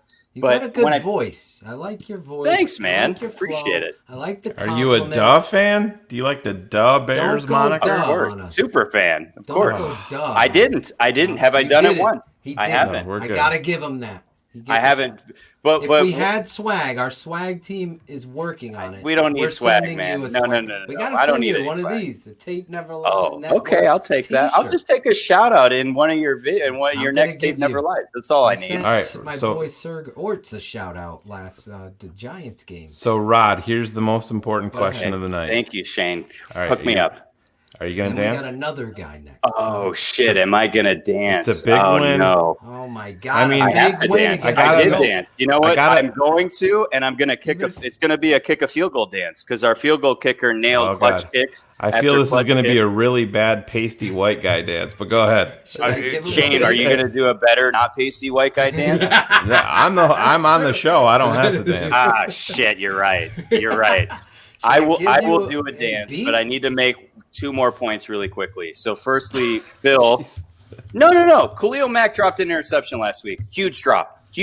No matter what you say about Put it anything, on the tape, right? it was on the tape, and it was a Didn't huge skip drop. it over. I'm not playing favorites. And I got to say one more thing about Khalil is that he got in Tom Brady's head. He was talking shit to Tom Brady. You saw that one sack. He just sat there. He actually didn't say anything. He just breathed on him. He's like, hey, Tom, I'm right here, man. I'm not going anywhere. And I think 2 games in a row, the Bears front 4 has gotten in quarterback's head. I think last week we got in Phillip Rivers' head. Did we win the game? No. Our offense has to put up more than 11 points. But this week, we've gotten in 2 veteran quarterbacks' heads. Now, do your you guys music think for your Nick dance. Foles? Do you think Nick Foles is better than he played today? I mean, he missed, what was it, a 3rd and 2 ball that should have been an easy catch. that Was was it to the Robinson start. early in the game? That was a huge miss. And I turned, I go, dude, Mitch would have made that throw. That's a bad throw. Do you think that's Foles? Or do you think Foles is better than that? He's just kind of getting in the groove with Obviously, Nagy. And he proved himself throughout the game. he proved himself? 11 points and 20 points. I mean, that's not. I mean, this game, I felt like the makeup of that game. You don't win that game without Nick Foles 100%. making those big throws. Obviously, the defense is, like I said, the olive oil. Yes. They're the Don't forget, foundation. he had no. I And know his that left the tackle's off season killing was him. crazy, but he wasn't His able left to. guard. He wasn't able to work out with any of these guys, and I think the Bears have made their decision, right, wrong, or indifferent. I think people were calling Agreed. for Mitch to be brought in, but I think that Nick is going to be Shut their up and guys. dance. Yeah, that's Give what's us your the- dance. Okay, all right, Give Phil. us I'm the- taking I my got the headphones beat. off. Can you hear the beat? I can't hear the beat at all. Shane, can you hear the beat? No. Oh, I'm gonna sitting put here my listening to chair myself. down. I'm gonna kick a I'm kick. gonna have to start it over again. I'm gonna clear out. This is going to be our first This is our dance, and I'm not first sure how I dance. feel about this. I don't know how I feel about it either. All right, can you hear Put the it? camera up. I can hear it now. Here we go. There we go. Get some beat, Rod. Look, he's got the shoulder shrugs. He's going back. He's, for those of you listening, and here it is. He's Cairo, Carlos Santos, and it's good. And there's Oh, God. Oh, Yeah, there there it it is. Yes. That's all we Listen, get. That's we all got you our get. first there. dance. I'm a pasty white guy, Shane. What did you expect? Hey, What do you expect, man? We'll give it to you, man. You're kicking a field goal and we're winning. Thanks, guys. Keep it up, man. That was Appreciate fun, you guys. Rod. Yo, thank Love you you guys, for bro. coming on, Rod. Shout out to Rod. What a good dude coming in. We Every got our week next. We got another guy. Got our We next guy another- ready to go, and he's masked up. He's in Japan. What? He's in Japan. Greetings, long time Bears fan. How y'all doing? How are doing, you, man? Michael. Yeah. Tenshi? Tenshi? Tenshi is Japanese for angel. Angel's my nickname. There you go. There you go. How y'all doing? How are you So doing? you had to stay Man, up. You had to stay hyped. up late for this one. Oh, no. See, the cool thing is usually when it's daytime for you guys, it's nighttime over here. So if the game is at 12, Oh, it'll be okay, at yeah, 2 a.m., 3 a.m. here. But if it's a late night game, it's in the mornings here, but I'm usually at work. So I actually told my boss yesterday, hey, man, I'm taking the day off because I got paperwork to do. And my paperwork was watching this game. There you go. I love that. All the way, where? Japan? Yeah, man. Living in Japan. What are you doing out there? Well, I used to be in the Navy, and that's what actually brought me out here. Nice. Served about 11 years. Thank And you for your after I service. finished, thank you. Thank you. Hey, for man. your service. And thank you as well, man. Your services is what keeps me entertained and what keeps me going, because I get to see all my Bears content all day, every day. I'm always looking for something when I'm at work working. And right now, I mean, I live here. I'm a professional dancer, actually. I'm an entertainer, but I do professional dancing as well. So can you critique our previous guest's horrible rendition? You know what? It wasn't the greatest performances, but I got to give it an A+ because of the fact that he did it. He was the first. Yeah, gotta give it up. I thought I was going to be the first. I was like so ready. I'm like, yeah, about to be number one. Like, let's get it. So talk about this game. What has you hyped up, man? Man, this game to me was a tell-off for everybody who doubted the Bears, and I have to say it. And the thing is, everybody's been talking so much shit, since day one. I mean, even over the offseason, everybody's like, oh, the Bears regress, they're going to suck, they're going to be 0-5, 0-6 coming into the season, and we're sitting at 4-1. We're sitting pretty at 4-1 at that. Yeah. Yes, of course, there's some work that needs to be done. There's always going to be errors, and I feel like a lot of them are, mental errors, minute things that could be changed. Due to coaching or due to players, whatever the case may be. Being that I'm a football player too, I see the stuff and I'm just like, okay, that could be fixed. That's just discipline. And, we came into the first few games and, I'm not a Mitch hater. I actually like Mitch, so him keeping us in those games, I was like, yes, go Mitch. And, he made mistakes. He's going to make mistakes. And being that he's making mistakes at a critical position, of course they're going to pull him. And, all right, man, you got to get out, get the fuck out. Nick comes in. And then we had the Indianapolis game. Hated that game. I probably sat there screaming at my phone the whole time I was watching it. Like, what the fuck is this? What's going on? Why is this not called? I was livid. So, good times, but to come in here to have the Bears, who have never actually beaten Tom Brady the entire time he's been in the league, to actually get a win against a good Tom Brady and a good Bucs offense and defense. I was like pumped the whole time, and I was sitting there screaming at the TV at the house because so many blown calls and so many just bad plays, and I'm just kind of like, what the fuck is this? Like if we keep playing like this, we're not going to win this game.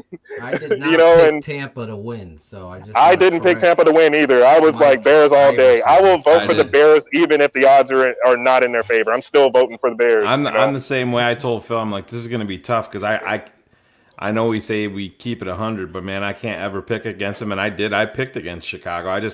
I remember that. I was sitting at my desk working, and I'm just like, oh, man. I was like, oh, come on, Jay. Like, why? But hey, it never, I just put in the chat room, man, it never felt so good to be wrong. Right. I was in a game chat while I was watching the game, and it was funny because one guy said, having a good O gets you some good D, and I just had to laugh at it because I thought it was actually pretty true. Yeah, absolutely. It was a great quote of the day, and I'd say the offense came out and showed up when they needed to, and the defense was steadfast the entire time. That was an iron wall right there. And they really do have that bend, don't break defense. They're going to bend sometimes. They're going to give you some of the stuff underneath. They're not going to really give you much over top, but they're going to give you some stuff underneath. But the thing is, when the chips are down, they are definitely going to stop you. Yeah. Unless we get back to ref ball, which we've been playing all season and last season as well. And I'm a big talker about that because it's always referees that really take us out of games. And everybody says, well, if the offense would have did this or if the defense would have did that, but it's like you just don't understand how big of a momentum shift it is or a momentum killer it is when you get a really, really bad call that just demoralizes everyone. Because all it takes is one call to go in the wrong kind of call, and then boom, you killed your momentum, you killed your drive, and everybody's just there now. It's like nobody wants to play. So how did you find the Tape Never Lies network? Well, believe it or not, it was last season. It was actually during the off season last season, and I was just on YouTube looking for Bears content because I was and I used to watch Brett Corman. Yep. He does a lot of Bears videos, and somehow in my recommended to watch, there was a Tape Never Lies episode, and I'm like, this looks interesting, and it's not 20 minutes, it's an hour, so I'm like, I'm totally going to check this out.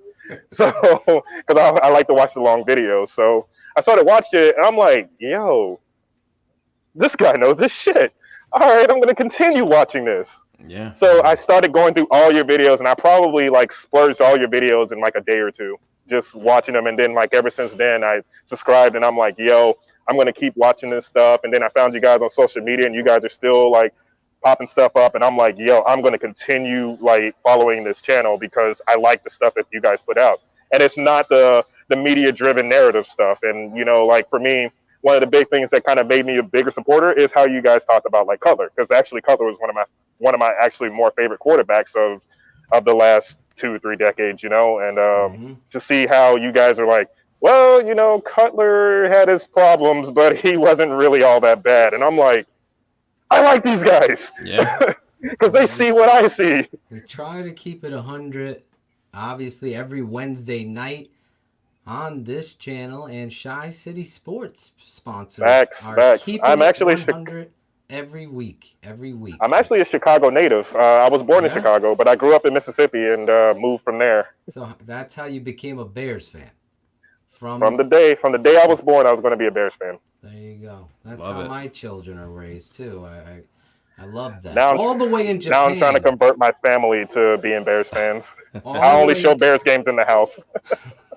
I brainwashed my son, but everybody else, I'm surrounded by Philadelphia Eagle fans, unfortunately. So, yeah, it's tough. It's tough. People still have their mixed feelings about Cutler. People have their mixed feelings on Mitch. People have their mixed feelings on Foles. At the end of the day, right now, you cheer for the jersey. I always say that. You look 100%. at what they do and how they do, and you break it down truthfully. That's what we do here. I hope you are going to be a subscriber to when we go to Patreon, because I know you're going to be in Japan, be joining us every time. Dude's famous. Look Isn't that at him right there on the Mortal Kombat cover?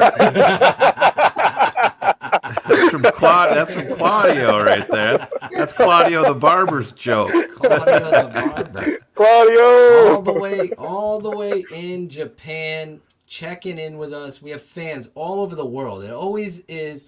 I remember way back telling Shane, I go, we're the best show on the Bears on the planet, even when we're on the other network, because me and Shane always brought a creativity that was backed up by truthful, unbiased, no narratives analysis. And that's where we continue to go. And people like you are who we want joining us in this creative journey that we're going on, because I know what you want, what fans like you want and be a part of. Like, I want you all a part of this. I'm so excited about what we have going on, and this is just a taste of it. And I'm sure the first month, I believe, they only take payments on the first of the month. So it's going to be like when we go Patreon, it's going to be, you could try it out. And if you don't like it, you could stop. But for $7 with all the film analysis, extra shows, pop-up shows, and focused game breakdowns, like people want to see Roquan Smith this past game. Why did he miss his He's going to be a hot topic. Yeah, all of that stuff, I'm going to break it down truthfully, like you said, like nobody else, like the superfan Rod was saying. That's what we're going to do, and we're going to involve you guys. So we always only bring on 2 people every week, because I see a lot of people. I'm getting DMs on Facebook. I want to come on. I'm so excited. The Bears win. What's your biggest takeaway? Here's another guy. Look, representing Chicago in Asia. He found it in 2018 in China. I got Quentin Yes, both sir. over in China. You're in Japan. I was just talking to him. It was funny. I was talking about Ip Man. Have you seen that? The show? Oh The yeah, movie? I do Holy stunt work here, so that's one of the references we use for a lot of our stunt work here. Is a lot of Donnie Yen, Jackie Chan, Holy Sammo shit. Hung stuff. It's good I time. was so blown away by that movie. I told Shane right away, bro. And when my wife is watching a kung fu movie, then she was like, "This is phenomenal." How good it was. So yeah, if you're a stuntman, a dancer, you got paperwork, you got everything going on over there. You're calling out sick. I love it. You're joining us here on And the he wants to dance, man. We gotta let him do his thing. Well, give us his final thought, and then give us that dance as we take you out. Well, my final thoughts. I hope that this doesn't turn out to be how Lovey's last season was back when we started 4-1 and went, 10-6 at the end of it, and missed the playoffs. Terrible season for me, especially that last Chris Conte play. I don't even know why we brought him back after another season after that one. I think that if the Bears continue playing as they are, they're only getting hotter. They're going to get hotter. They're going to get better, and the season's going to keep going, and they're going to be riding a high. I'm a little nervous coming into the bye week and then coming off the bye week, but I feel like we have what it takes to really make a play for the division and to make it into the playoffs. So I feel like we can do it. Beautiful. Now, can I get a little Cabbage Patch? Am I gonna get a little? Are you heel toe? Like you have a Jamaican? I do a lot of all that stuff, man. Like I'll give you what you want, man. You call it out, I'll just do it. Can you go a little old school WAP dance and then give us a little Cabbage Patch? Like we scored here, a big victory dance. Oh man, I'll give you a victory dance. I'll give you the victory splits as well. There you go. Let me see. You could do a flip. Probably not out here because it's raining. And I'm wearing these stupid rain boots, and I'll pretty much slip. And I don't want that to be my. I can do flips, yes, but it's like not the great weather for it. So are you gonna set your phone up so we can see it? And then Phil, put them. I'm gonna put them up put on it the down big screen, somewhere. Phil. So let me give them on the big screen. Do you want a beat to go with you? Yeah, man, go and give me a beat. I love me some music. Let me give you like a different beat than Claudio's beat. We have to give him. So let's wait for the commercial. Can you hear it? Yeah. For now. All right, here we go. I'm gonna turn it up. Here we go. Put him up on the Put big him up screen. on his big screen. Look, he's setting up his all the way in Japan. Claudio's filming this. Shane's filming this. You guys, victory dance. The Chicago Bears beating up. Oh, look at him going. Look, yeah. Oh, he's not kidding around. No. He even has the hammer pants. Oh, moonwalk. This is the best. I just pulled my hamstring watching that. Oh, he did a turn and of somebody. Look at that. Beautiful job. I loved it. That is perfectly done.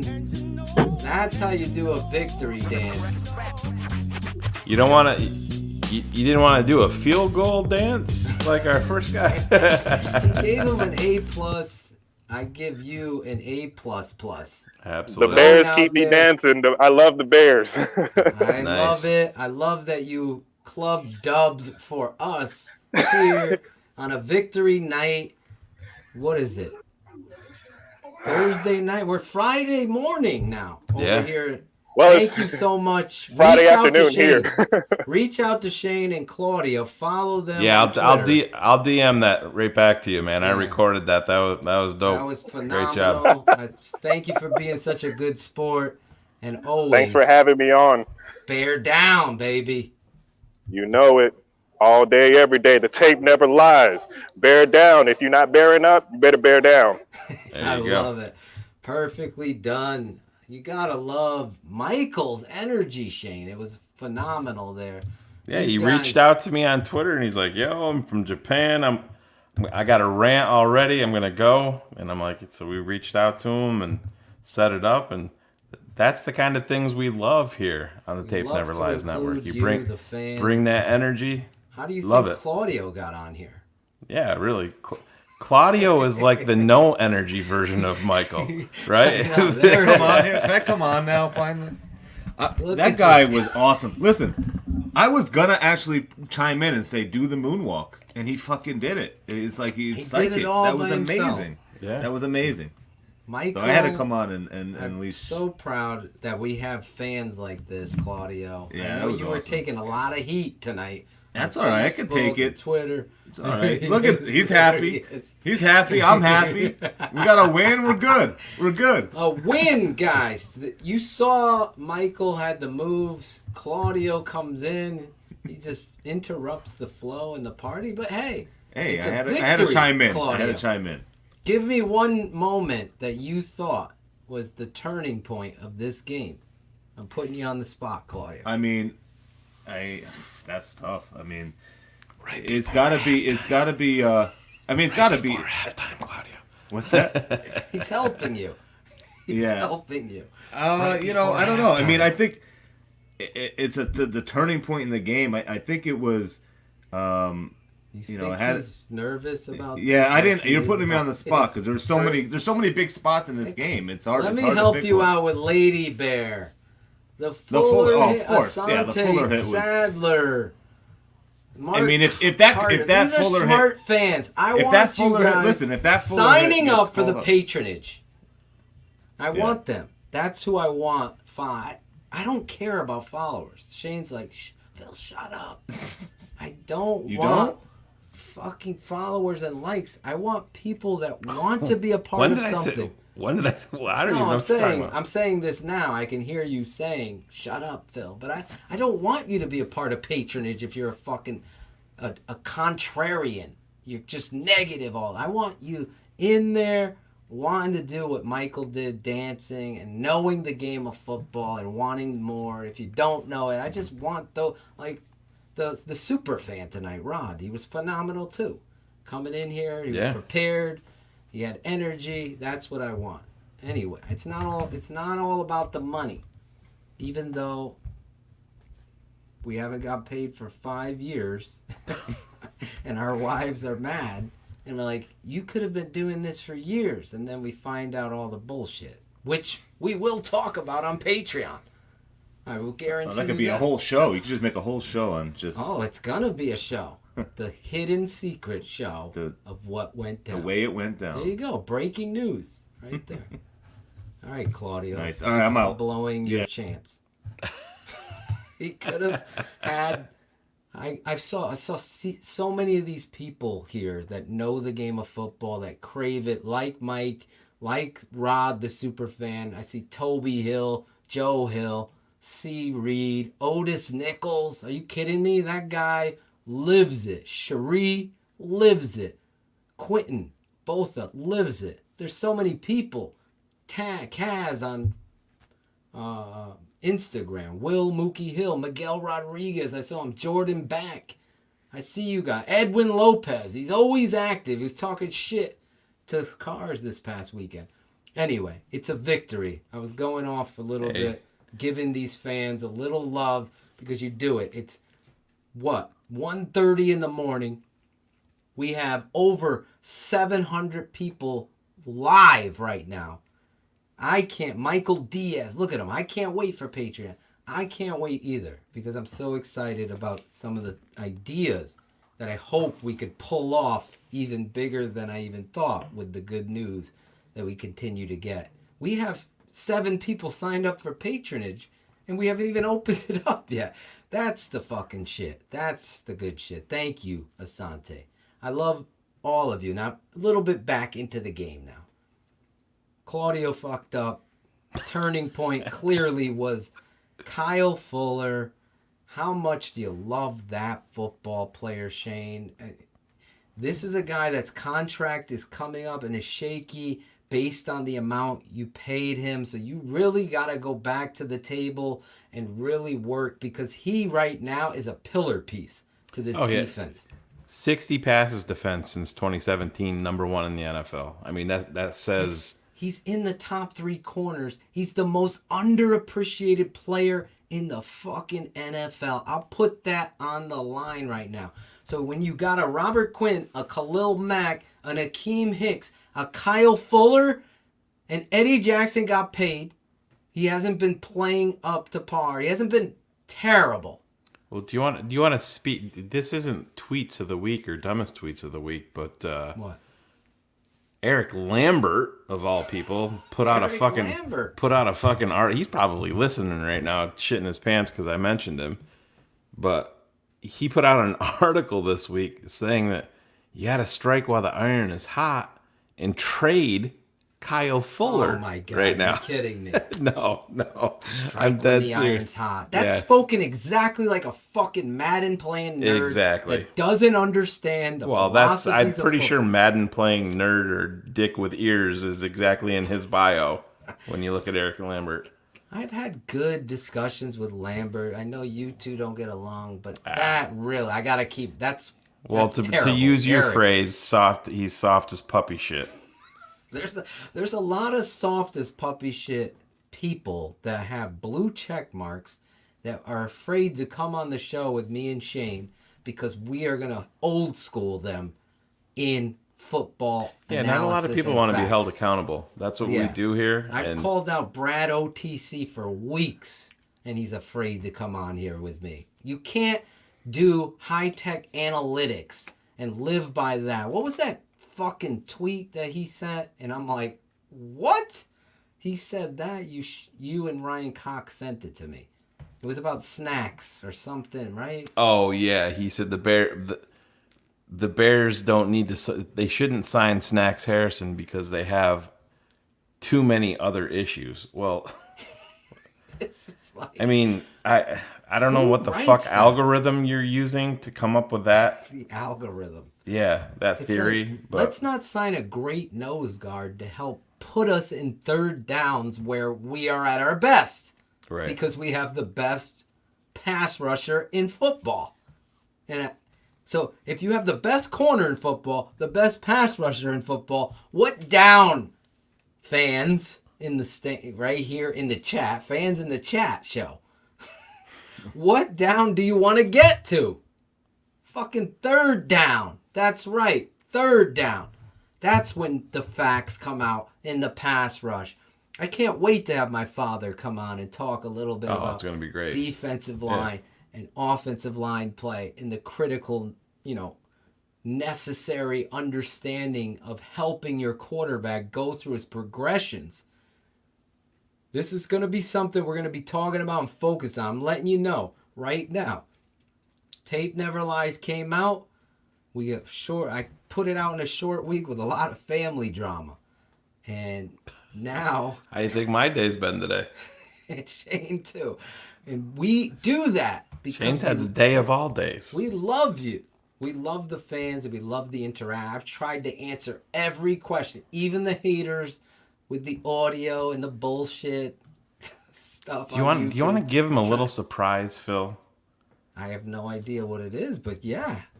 Well, tomorrow is Friday, and I know that Phil is off, and I am off. So make sure that you hit subscribe and set your alerts because you just might see a surprise pop-up show, maybe tomorrow during the day. You never know. So hit subscribe, set your alerts. Claudio's going to be at work, so we don't have to worry about that fucking guy. I also am going to make an appearance tomorrow morning on the Sean This morning, 11:30, I think, 11 or 11:30. I'm going to be on Sean Sierra's show with Maya. Sean and Maya in the morning. There you go. Sean and Maya in the morning. Going to be talking about the big win and smiling like that. That's what I'm going to do. So check me out there. Check them out. I love Sean. Great dude. Yeah, great dude. Follow him on Facebook. Follow him on Facebook. Get the updates for his show. We had one of his producers, Ivan, was fucking fiery on last week's Sunday show. Feels like all these days are coming together. It's like crazy. But anyway, Jimmy Graham, huge catch. One of the historic catches for me watching a football player. One of the best catches I've seen by a Chicago Bear in a long, long time, Phil. I mean, I go back and nobody is even going to think of this. There's the Chris Gedney. Right. Not even that. There was a catch by Marty Booker against the Detroit Lions. He fingertipped it off and actually they called it incomplete at first, but then they did review it and give it back to him. I mean, if you remember Marty Booker, they couldn't even get gloves to fit him. That's why if you ever look at it, you see that it was the Velcro was never attached because his hands and his fingers they're like fucking 2x4s. Where is Riley Ridley, Shane? He's inactive, and it to me it makes very, very little sense. One thing to keep your eye on is as this week, we have 10 days off. Is keep your eye on Darnell Mooney. He came in with a banged up shoulder, and he dinged it again tonight. And it does suck, and you always want your guys out there, but this is a kid that they're going to have to make sure he is healthy and ready to go, because you need to make sure that he is around for the long. This season, it is a marathon for sure, and they need to make sure that he gets that shoulder right. So these 10 days off to a guy like Mooney are going to be critical, because Phil, we talked about it a little tonight too. He can be a guy that is a coverage dictator with his speed. We saw it, and you're going to get to the point where you to open up to part of this offensive line shuffle with James Daniels going out for the year. Part of that is going to help them is the ability to hit these deep balls. Darnell Mooney is going to be a huge part of that. You obviously, yes, you're going to have to chip and give some help to this left side of the line. But another thing that's going to help them, like we said, is taking these deep shots to Mooney, these seam routes by the tight ends. So absolutely gotta make sure he's healthy. You gotta say that play I talked about earlier, for those of you that weren't, and those of you listening at home on the podcast in the morning. This show will become a podcast. I will get that out of the way after this point. Mooney running that deep flag route, or you call it whatever you're going to call it. I call it a flag route. So it's straight. You're going to attack the stem, make the defensive back sit on his heels or have to turn with you. When he turns, that's when you break out to the sideline towards the flag. In the game, it looked on the TV copy that Nick Foles threw the ball and it was a bad throw by Foles, inaccurate. But what really happened, and I'll break it down on the tape never lies, and I'm doing it with my mouth. See, I don't have graphics and stuff like that because I have no money to do that. And when people ask me, why can't you put up a circle and a graph? Because I don't have that technology. I'm doing this all on my own. Everything about the tape never lies is me. So that being said, to clear that up, you press, when you hit that stem, now you're going to the sideline. You have to snap your head knowing that there's a possibility that the ball has already been anticipated to you, thrown. So that means the ball's already in the air and you're having to track and come down. That ball could be 8 yards over, and your momentum and energy with your eyes on the football are going to bring you to the football because you catch with your eyes, then your hands. Always. No matter, I was taught that, I teach that every time. You catch with your eyes through your hands. Always you'll see that. That means when you saw a receiver turn their head, they had the ball in their hands, they didn't look it in. You hear that all the time. Anyway, in that play, Mooney's talent was on full display. Had he ran his route correctly, that's a touchdown. So, to Shane's point, I went through the whole X's and O's of it, the virtual X's and O's, a virtual chalkboard, to get you to the point of knowing the only way this offense is going to turn itself around is these parts.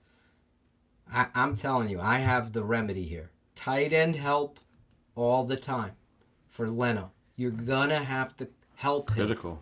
You saw the Tampa Bay Buccaneers at the end of the game. What did they do? They had Gronkowski knock Khalil Mack.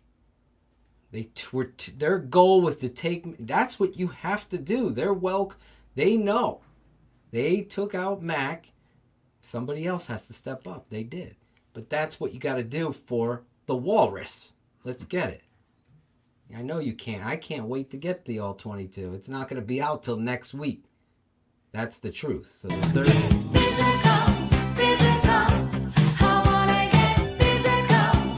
Hopefully he does get physical because the 12-22 won't be out till next week. And we've broken a record on Bears Hour Live. Let me do the business part of it. We're not going to wrap up because this is a victory. One of the bigger wins in, the 2020s or the late 2000s. The GOAT coming to town. We said this is a crossroad let's not forget what we talked about on Keeping It 100. If you haven't seen Keeping It 100, you need to. But anyway, this was a crossroads victory. And the coach really needed to be able to do it. And he got the win. And this football team has to feel good about itself. Don't listen to the bullshitters, the ugly. They beat Tom Brady. If Tom Brady came into the fucking Chicago and beat the Bears, what would have been said? Oh, it's the GOAT. He did it. But now the Bears beat them. You all know and live this team and how they're treated. Yeah, and you can't use the excuse now that the Bears have beaten nobody, because this is a team that they're talking about that's going to be the first team in the history of the NFL to play in the Super Bowl at their home stadium. So exactly, they didn't beat nobody. I don't give a fuck who was hurt, who's not playing. Oh no, but you know what I'm saying, Phil. That's the national narrative, Yes. which doesn't matter. But I mean that's what's out there. You guys have to champion the tape. I see some of you doing it now. When you hear something that was said or done, show them the tape never lies. Tag them with the Khalil Mack link. Tag those idiots with that. When someone's talking about Charles Leno being good, tag them with that. The tape never lies.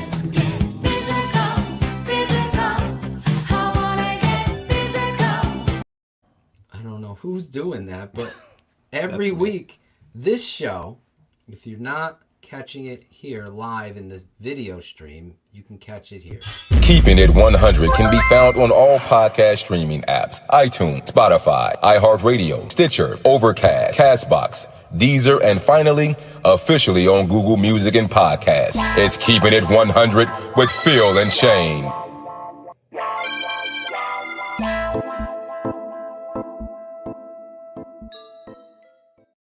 Well, I just put that up there. That's where we're going to be found for this show. As you go into Patreon, those of you that are asking in the chat, I'm getting a couple DMs. I'm going to clarify.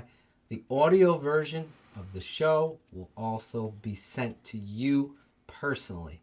So you get your own copy podcast stream based on that. So everything you do will also become something that you can listen to if you can't just watch it. I know the tape never lies. You sit and watch shows, pop-up shows, analysis, all of it will come directly to you as a subscriber to the network. So I just wanted to clear that up real quick. Let's take some questions, Claudio, from the chat.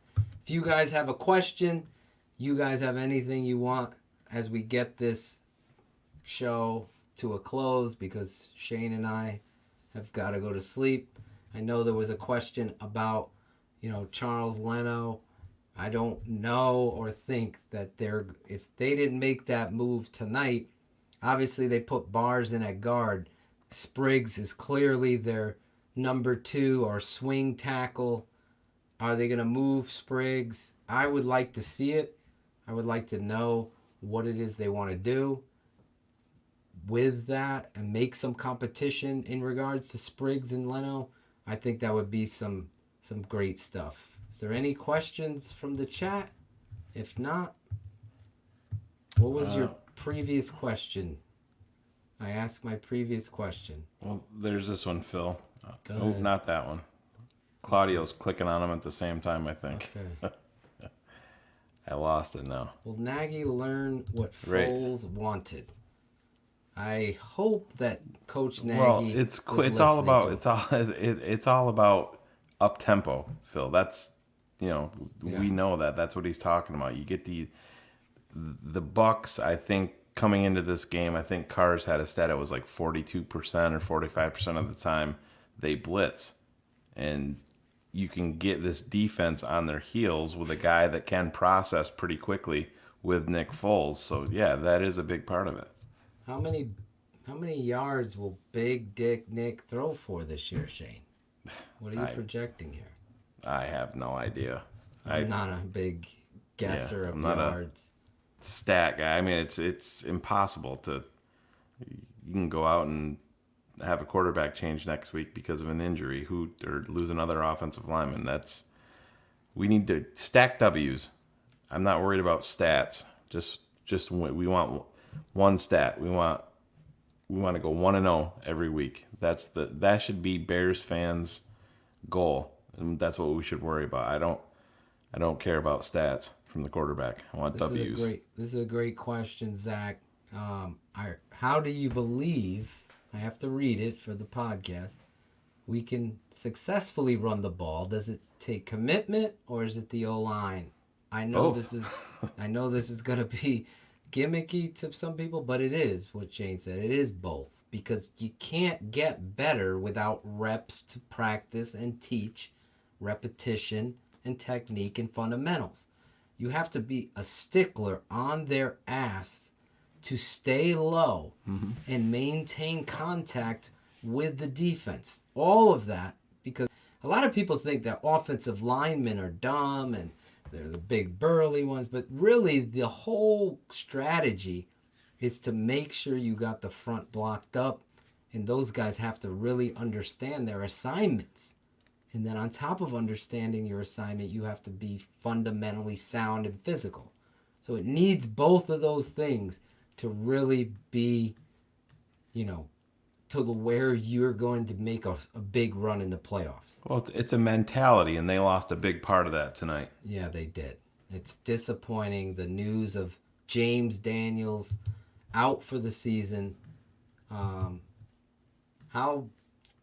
Dr. Phil, how bad, in your opinion, did Bars play?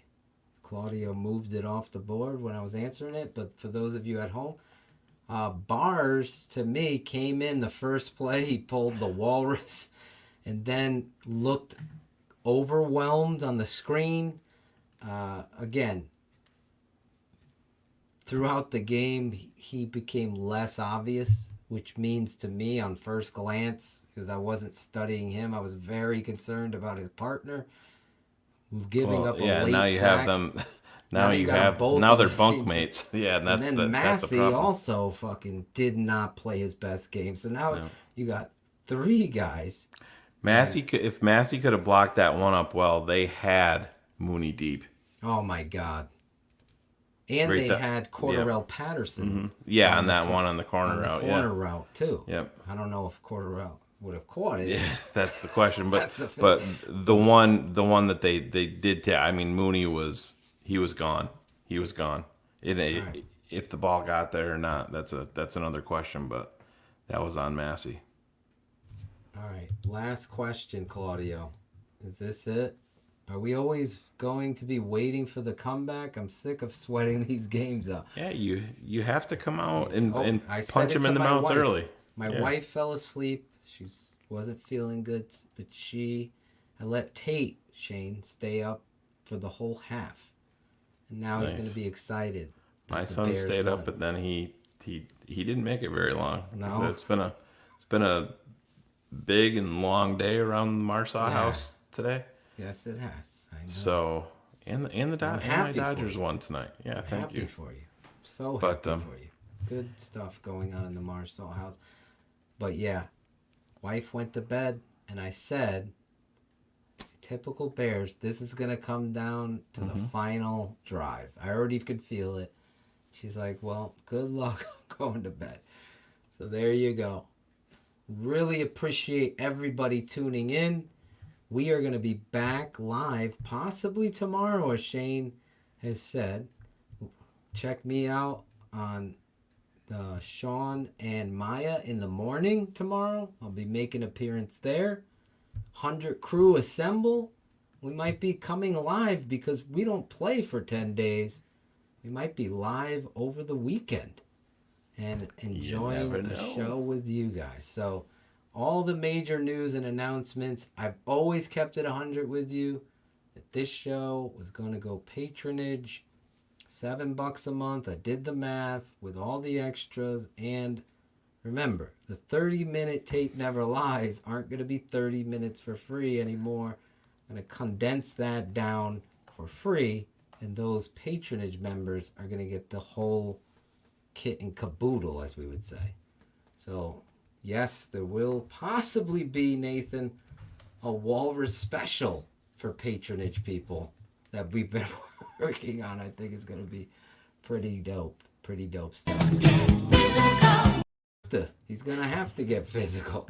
Anyway, last parting thought, Shane, before we go?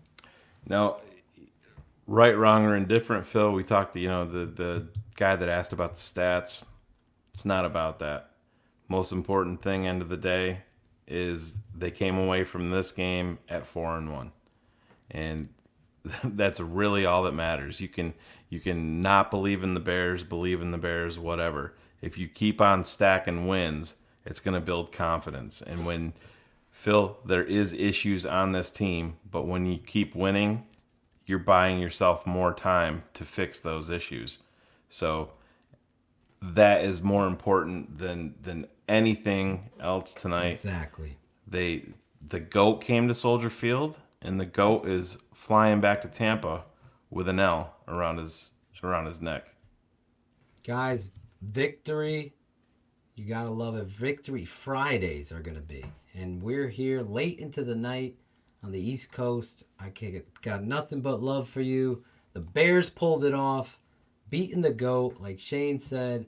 A huge crossroad games for this franchise, and hopefully Matt Nagy gets into the film room, gets into the bathroom, looks himself into the mirror, and starts to understand who is the mismatch, who is going to help us be victorious on offense. Because if they can clean up and get this offense going, especially with now missing one of the tires on the car and James Daniels, this team, the sky is the limit. And this is where that crossroad began. So I could thank you guys. I can't thank you guys rather enough.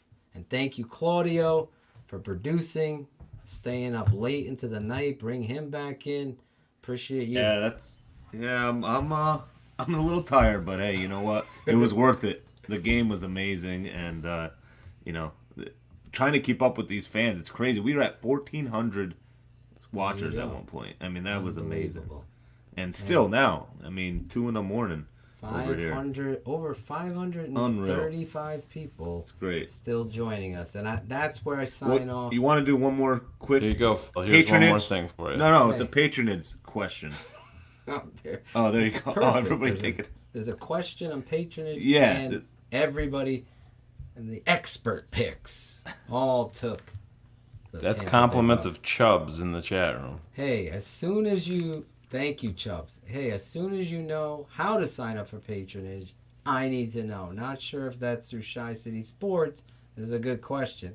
Or not, but I understand how it is. It might not be where I find it. It is under the Tape Never Lies Network and Patreon. We're working on the website to give you a direct way to get there. That's why. And it's going to be under the Tape Never Lies Network. Phil and I are promising a lot of surprise pop-up shows, but we will promise you a show that will be all about Patreon, where to go, and that'll obviously be free to everybody. But you guys will, if you do go to patreon.com and search up The Tape Never Lies, you can subscribe right now, but everything isn't completely set up, like Phil said, with the website.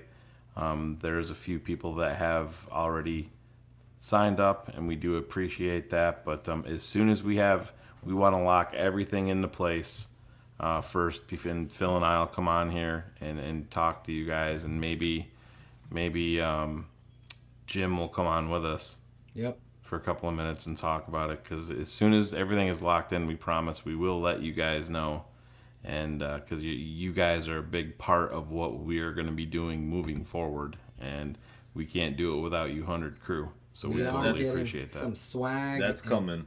Patronage members are going to be getting swag, but the swag team is designing the swag. I have one of the t-shirts on here. Stand up. Oh, never mind. There, Shane has a t-shirt. So we're there. We're going to be bringing swag to the table, a lot of creative stuff. We're not going to be throwing a bunch of shit out there that you don't want to wear. We're definitely going to have a walrus shirt. We're designing that kind of stuff. So anyway, yes, swag will be here. All I could say, like every time, victory, you win, no matter what, that is the best. Now my next 10 days, I'm going to be with dealing with everything we've dealt with are going to be a little bit better as I break down the tape. And you guys look for The Tape Never Lies. Subscribe to the YouTube channel, the Twitter account, Instagram, and the Facebook channel, The Tape Never Lies Network. God bless you, and bear down. Thank you for watching Bears Hour Live, the best post-Bears game show on the planet, on the Tape Never Lies Network.